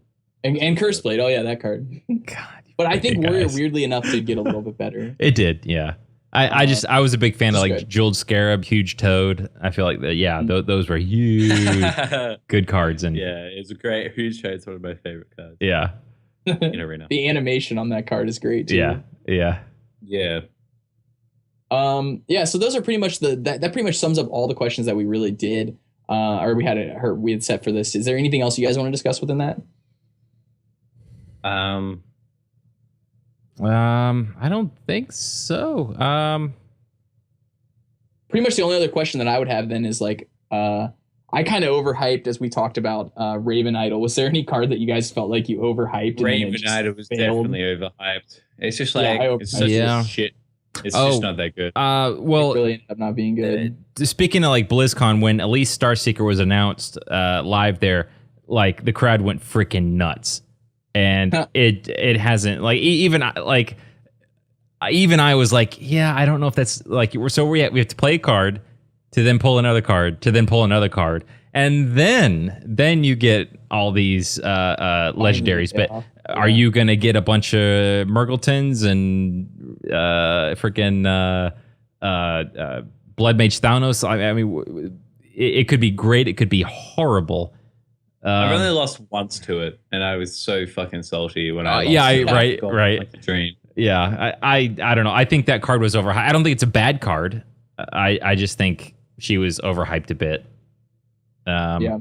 I hope we see something with her someday because I like the mechanic. That's not to say I think it's a bad card or I hate it. I want it to work better. So maybe future sets we'll get it to fit in somewhere. Yeah, I felt like besides Raven Idol, I think that was the card that I overhyped the most. But this is the card that I underhyped the most out of all this, though, was weirdly enough Reno. Like Reno was really powerful, and I was like, yeah, this card's gonna be good. But I've played Magic before, and there's a card called Resolute Archangel that does the same thing, puts you back up to your starting life total. And in Magic, it wasn't very good. But I didn't realize how much more powerful it really is in Hearthstone. I wonder if it's because the game is so new and we're trying to think of like, all right, what do we have to build the deck? Because I feel like traditionally you're going to have two ofs of a lot of cards in a deck. If not just they're good cards, but the chance to pull one of those cards when you need it. So when they announced this, I was like, yeah, I don't know. So we're talking about a deck. If you really want to, it's either a late game card or if it's anti-aggro, you're playing a deck with only one ofs of mostly one ofs. And I didn't really think about it. It's like, holy crap, there's a lot of decks that you can, well, not a lag, but there's a couple. There's more than one that you can play this in now where they run only one ofs of a lot of cards. And they're, they got 4 slots and 3 slots, but there are a lot of things to choose that are decent still. I definitely, I agree with you. I underhyped that a lot. Yeah.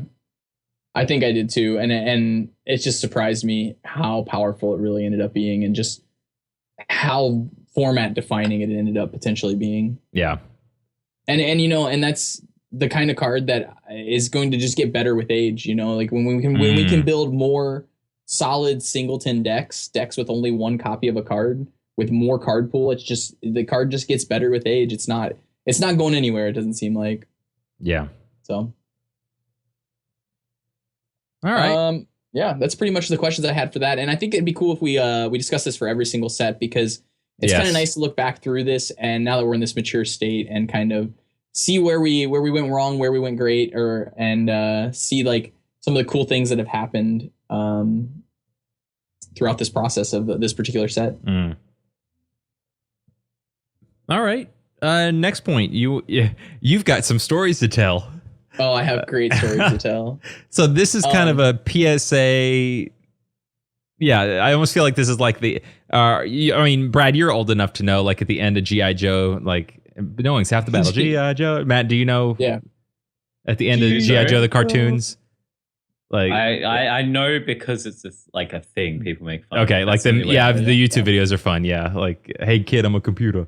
That's what I feel like this is. Yeah, stop the downloads.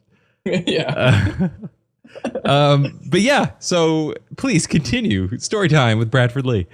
Well, over the last week, I've had 3 different matchups where the outcomes were pretty much in my opponent's favor, had they played correctly. And I actually ended up winning. So the whole point of this entire public service announcement is never concede. You should never concede your games. I don't do it anymore. I was at rank, I don't remember what exactly my ranks were, but the opponents that I played, I recorded their ranks. I played against a Secret, and they were rank 153 in Legend. And he had 0 Noble Sacrifices left in his deck. He plays Tyrion on the board after having a Mysterious Challenger on the board. So naturally, you think as a Mysterious Challenger, you're like, oh, okay, well, I have this Noble Sacrifice to protect me. And I was playing the combo Druid deck. And I played my combo on the board, and he was at exactly 14. Or sorry. He was exactly 12 because I used my hero to tack his Tyrion down. What he failed to recognize is that he had redemption and he could get back his Tyrion. And his Tyrion would then have to take 2 more hits because of the Divine Shield and, like clearing it as well. So I wasn't able to win. But I just played my combo anyways, and I did it really fast, recognizing that he probably has redemption, and he might not recognize that because he knows he has no noble sacrifices. So I played it really fast, and I started to like hover over towards Tyrion to like attack it, and I went to attack it, and he just conceded immediately. And as I attacked it, the redemption blows up, and he comes back, and he had just blew himself up and conceded the game. So because he chose to concede, he lost the game because he forgot redemption brings back Tyrion and protects him from combo. So it felt so good to win that game. And then this was like the next day I played against someone at rank 265. They were in Legend. They were playing Raptor Rogue, and he missed lethal because he had me at like 7 and had 7 points or 6 points on board and could just equip his weapon to hit for the 7 damage. And instead of attacking my face, he attacked my things. So that was an easy concede for me because I see that he has me dead. But instead, I just played out as if everything was fine, and then he made an attack. And sure enough, as soon as he makes that attack, he realized, oh crap, I haven't killed my opponent. And the next turn, I swung back and beat him. So it's amazing that even at this high legend level, sometimes you are going to get your wins just from people doing that. I've also had people have disconnects before in the past where they'll just disconnect. And I hate to say it, but it's, if they disconnect, it's not my fault necessarily, and I'm just going to keep playing the game. And so I've had people disconnect where they clearly were winning the game and the game was over. And then I'm just like, oh, cool. And then I just cleared their board. And by the time they reconnected, the game was basically over and I had won the game. I also played against one other person. So I played against 3 people in Legend over the last week or so. It's been maybe like 9 days now. That was at rank 432 in Legend.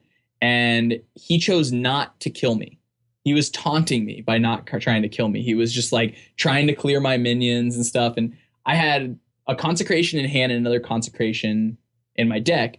And I knew that had I ripped my consecration, I would have been able to clear his board entirely and then be able to slam my, like my next threat down onto the board and potentially steal back the game.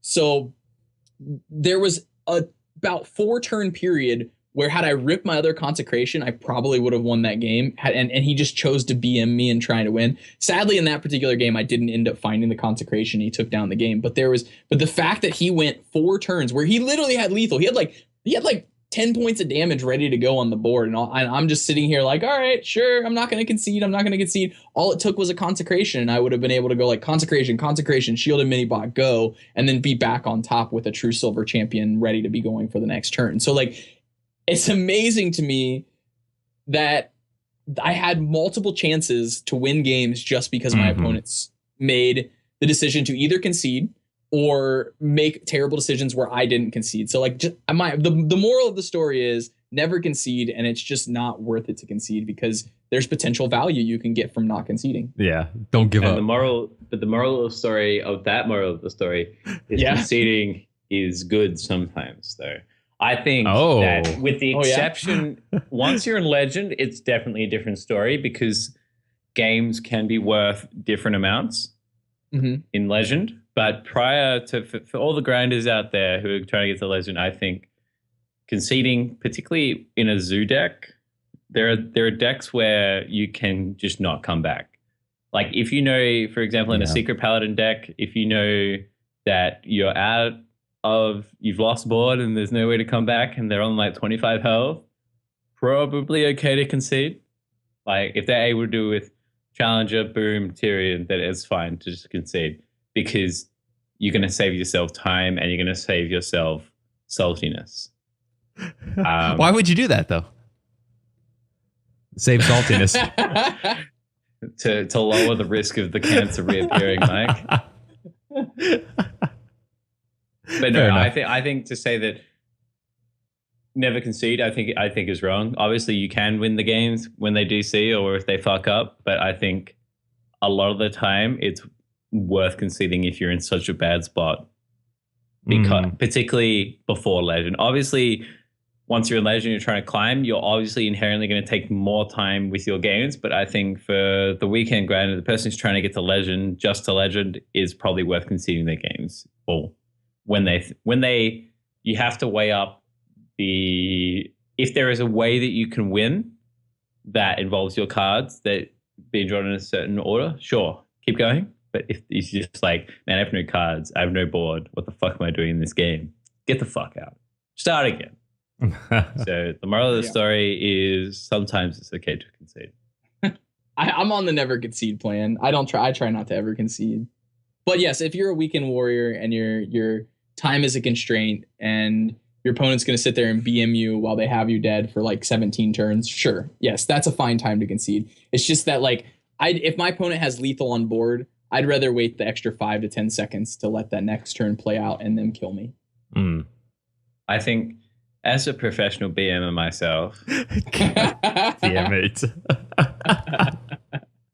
It's funny because it's true. As a professional BMer myself, I think conceding is good because there are certain times in the game where, as a BM tactic, I will lay out that I have lethal and just be like, well met. Like, and you can see that I have lethal. And short of me fucking up clicking this Dr. Boom into your face, you are going to lose this game. And so I think the amount of time that you save and the saltiness you avoid is probably worth it, despite the fact that's my intent is to make you concede. It's like, I didn't kill you, you killed you. It's just like, and there's some people they can take solace in that, but it sustains me. No, what you did is you convinced them to jump off the bridge. Is what you convinced them to do. Exactly. Yeah. That's what I mean. It's like you murdered them, but you didn't really murder them. Yeah. It's like that scene in The Simpsons. Like, I haven't done millhouses in the waterworks, and it's like, I didn't do anything. It's like, I don't care. It just jumps off. It's good. Okay. Jeez. Some Bart got Millhouse on the FBI's most wanted list, and so there's some dude chasing him, and they're at the dam. There's water running off, and it's just like making him jump into the water to either kill himself or he'll shoot him, sort of thing. So that way he's not guilty. Is that the idea? Exactly. Yeah. But he survives the fall anyway. It's pretty funny. But yeah. Nonetheless, it's better to make people concede than to kill them, right? Yeah. Well, yeah, I mean, honestly, like that brings me to my next point here, was is like your mental game, your state of mind within the game. And maybe that is the reason some people like to concede, because, you know, like if you are salty after a game, if you're on tilt, you're gonna be playing less ideally, you know, if you're not in the perfect state of mind or to play. Like sometimes when I'm streaming, for instance, I'm like hungry while I'm streaming, and I'm not like hungry, but I'm like, all of a sudden I get hungry and I'm like, we'll play another couple minutes because I've got like 20 minutes left on the stream. I'll grab food after the stream. And I get to the last game on stream and I'm just like, now I'm hungry. Like, what am I doing? You're hangry. Yeah. Yeah. Now I'm getting hangry and I'm like getting. Oh my God. I get so fucking hangry. It's ridiculous. You rage about anything? Come on. Yeah. No, Come on. I was achieving a point where I was like able to fast for 16 hours. But then Christmas, New Year's happened and then that went away. And now just hangry as fuck. It's just like, I'm angry. I reckon that's 100. The live tournament I played last year, I definitely think I threw because I was fucking hangry. I was just so that's my advice to all those live Hearthstone players, is to bring food with you. Yeah, totally. Little munchies. Be like Stanislav Sivka. Eat food all the time when you're playing. Yeah. Who? Stanislav Sivka. He's won a Magic Pro Tour. Yeah. He plays competitive Hearthstone now, and whenever you see him playing, he will always have a banana in his hand or like a bunch of like raspberries or something. He's just always eating. Yeah, dude. I reckon grapes would be a good Hearthstone food. Ooh, yeah. Yeah. I was eating soft jellies before. They're fantastic, but dude, I'm gonna get me some apples or something.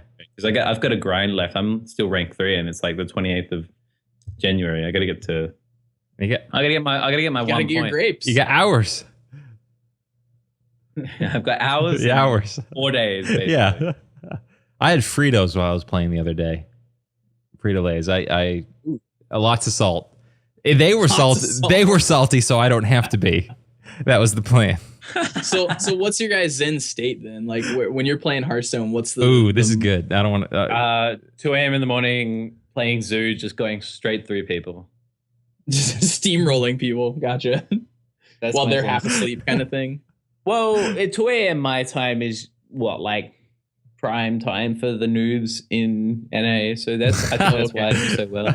Well, because like ladder definitely shifts. It's definitely harder during the morning for me, which is the late night for you, because you've got all the hardcore players staying up, people who are actually want to be good at the game, whereas you get a lot of the casuals during the day. Mm-hmm. And so I find it easy to grind at late nights of my time because I catch the casuals. I hear You you. need to start focusing on that time frame. I always that's when I hit legend is like 2 a.m. in the morning. It's just like zoo. Like when I went on my last month, when I went on my like 14-1 streak between 3 and legend, Jeez. it was just at that time. That's yeah, nice. Dude, that's fucking crush it. Yeah, that's baller. I like it to be early morning, afternoon, with either a beer or a nice cup of coffee. Some heavy tunes playing. That's what I get. I cannot listen to music. Oh yeah, dude. It's like Really? It's so.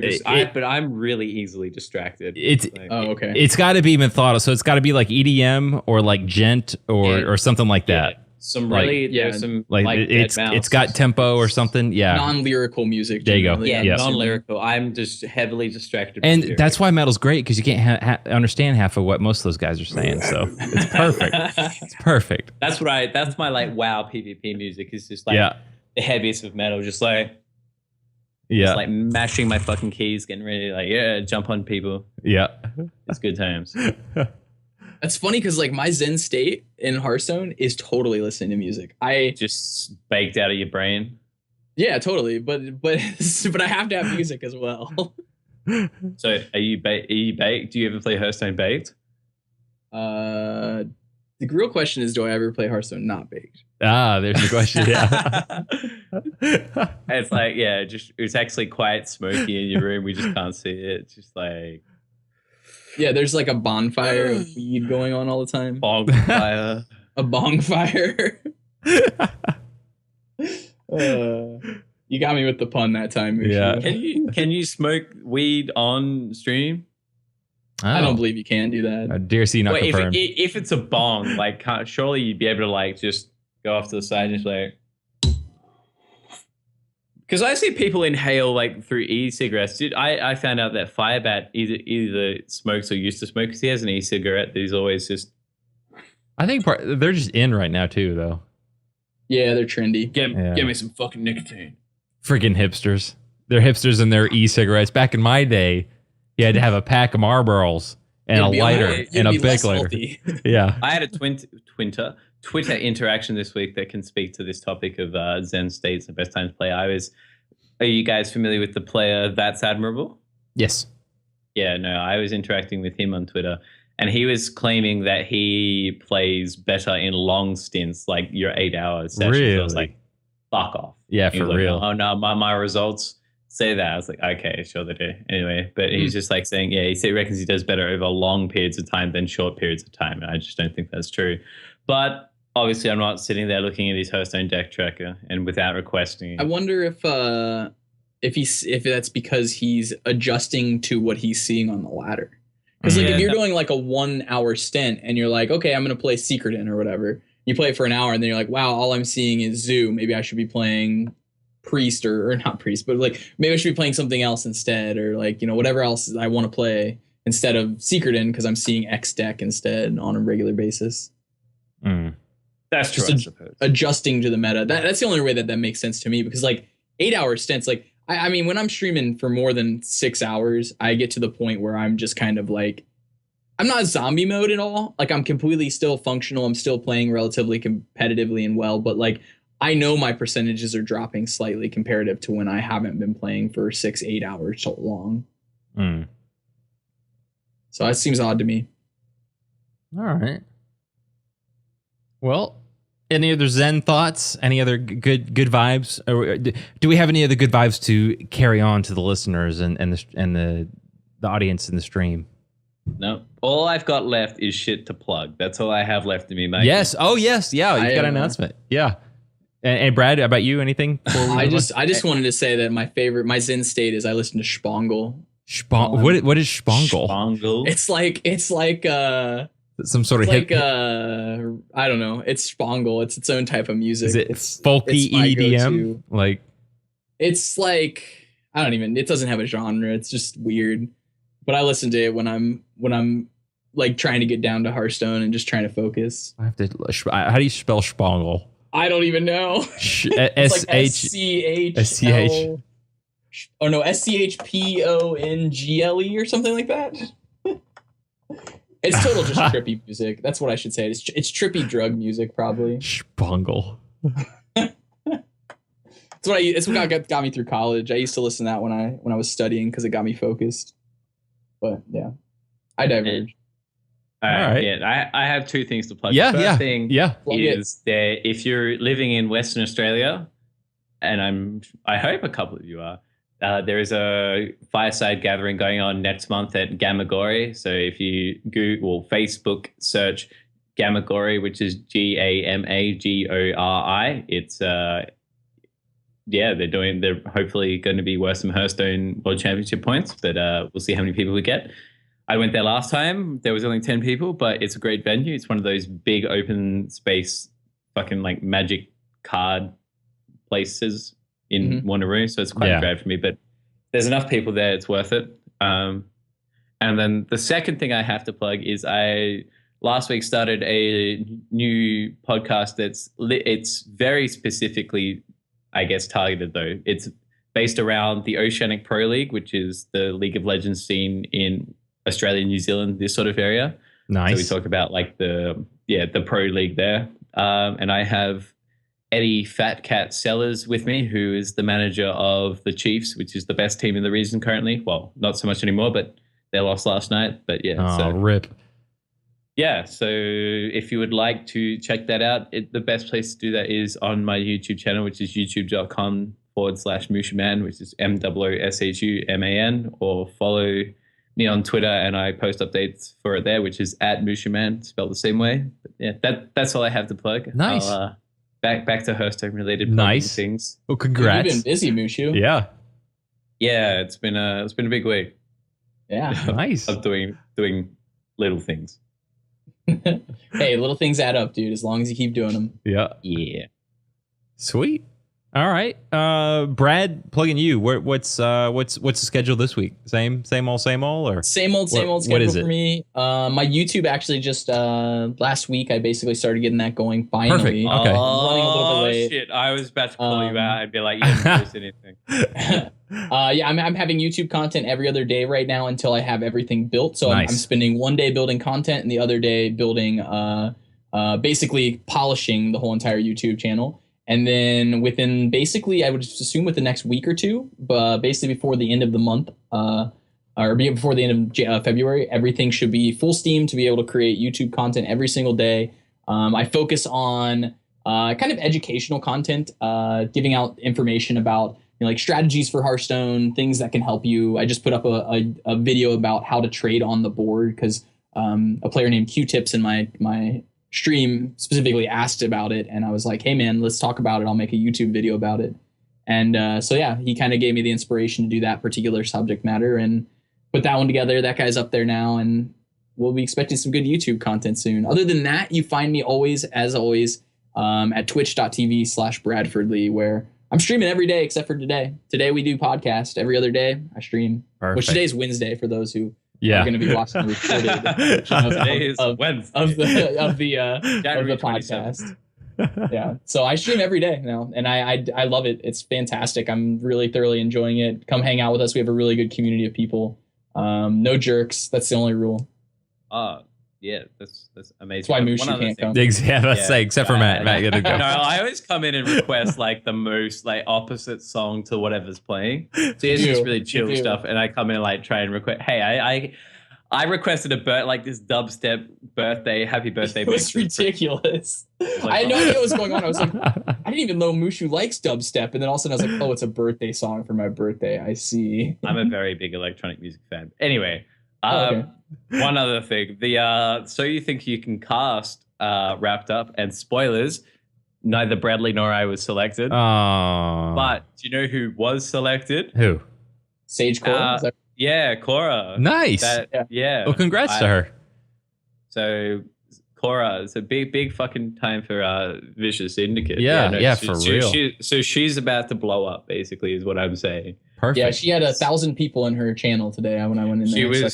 She got hosted by Saviz, so fucking hell, she's on her way to stardom. That's awesome. Good for her. Yeah. I initially was like really salty because I put like so much time and effort into my video, but then at the end of the day I was like, man, maybe I'm just shit at this, and probably Cora is a much better like package. And D2, who was in the world finals last year, the guy who runs the Well Met podcast, he got through. Okay. Man, I just feel like we're getting the bum rap. We need to get out and just sell our buttholes or something as DRC. Feel like we'll do something for a sandwich. Yeah, there you go. And lastly, again, don't forget, I talked about it at the beginning of the show, but if you're in the Atlanta area or want to travel to the Atlanta area, be it Battle and Brew Sunday,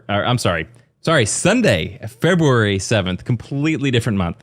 Sunday, February 7th at 5 p.m. it starts at Battle and Brew in Sandy Springs. You can go to www.battleandbrew.com for more info on the venue for the Tavern Hero tournament there. I'll be there at a table with recording equipment, and you'll see my sexy face. Come talk to me, and we'll have fun and do all sorts of stuff. Maybe I'll buy you a beer, or maybe you'll buy me a beer. Hopefully you'll buy me a beer. And I would love for someone to buy me a beer. Yeah, for real. Yeah. It's like, you're a sexy dude. Here's a beer. All right, I'll take it. In response to BC Daily, she's a girl, so she wins. Let's get real. That's definitely like part of it, in the sense that she's like she has a really good personality. She has a great voice, and she's able to distinguish herself from the rest of us, because there's a lot of plebs like myself, and to an extent Bradley, who probably have it. But Cora is something very different and like unique to what I guess is sort of out there at the moment in terms of Hearthstone casting talent. So there's a reason that she got in. Part like obviously the fact that she's a girl definitely came into it, but that's just part of that. Like obviously she can't control whether she's a guy or a girl, but it feeds into what makes her unique and special, and probably going to be a very good casting talent. Yeah, I hope so. All right. Well, that is episode 52 of the Death Rattle Crew. Don't forget, you can follow us on Twitter, Twitch, the internet. As Mushu pointed out, Pornhub, or if you might, I don't know, you might find us there. Like that's where the topless clips of Avery are. They're at Pornhub. Yeah, that's why I can't find them. I keep looking on like YouTube and stuff, and you can't find those. It sounds like terrible porn. Yeah. We will get topless Avery pics eventually. One day, Avery. I'm sorry, bro. We'll get him. We're getting him. It's gonna happen. Yeah. I think he's a shy guy, though. I don't think I have a feeling we're gonna have to like trick someone, like one of his buddies, to take him and send it to us or something. Just set up a fake profile. Just get him snookered one night, and then he won't know. I don't know. Anyway. So you can find us on the internet. We cast live every Wednesday at 7 p.m. Eastern Standard Time, and you can find us on your podcast catcher of choice.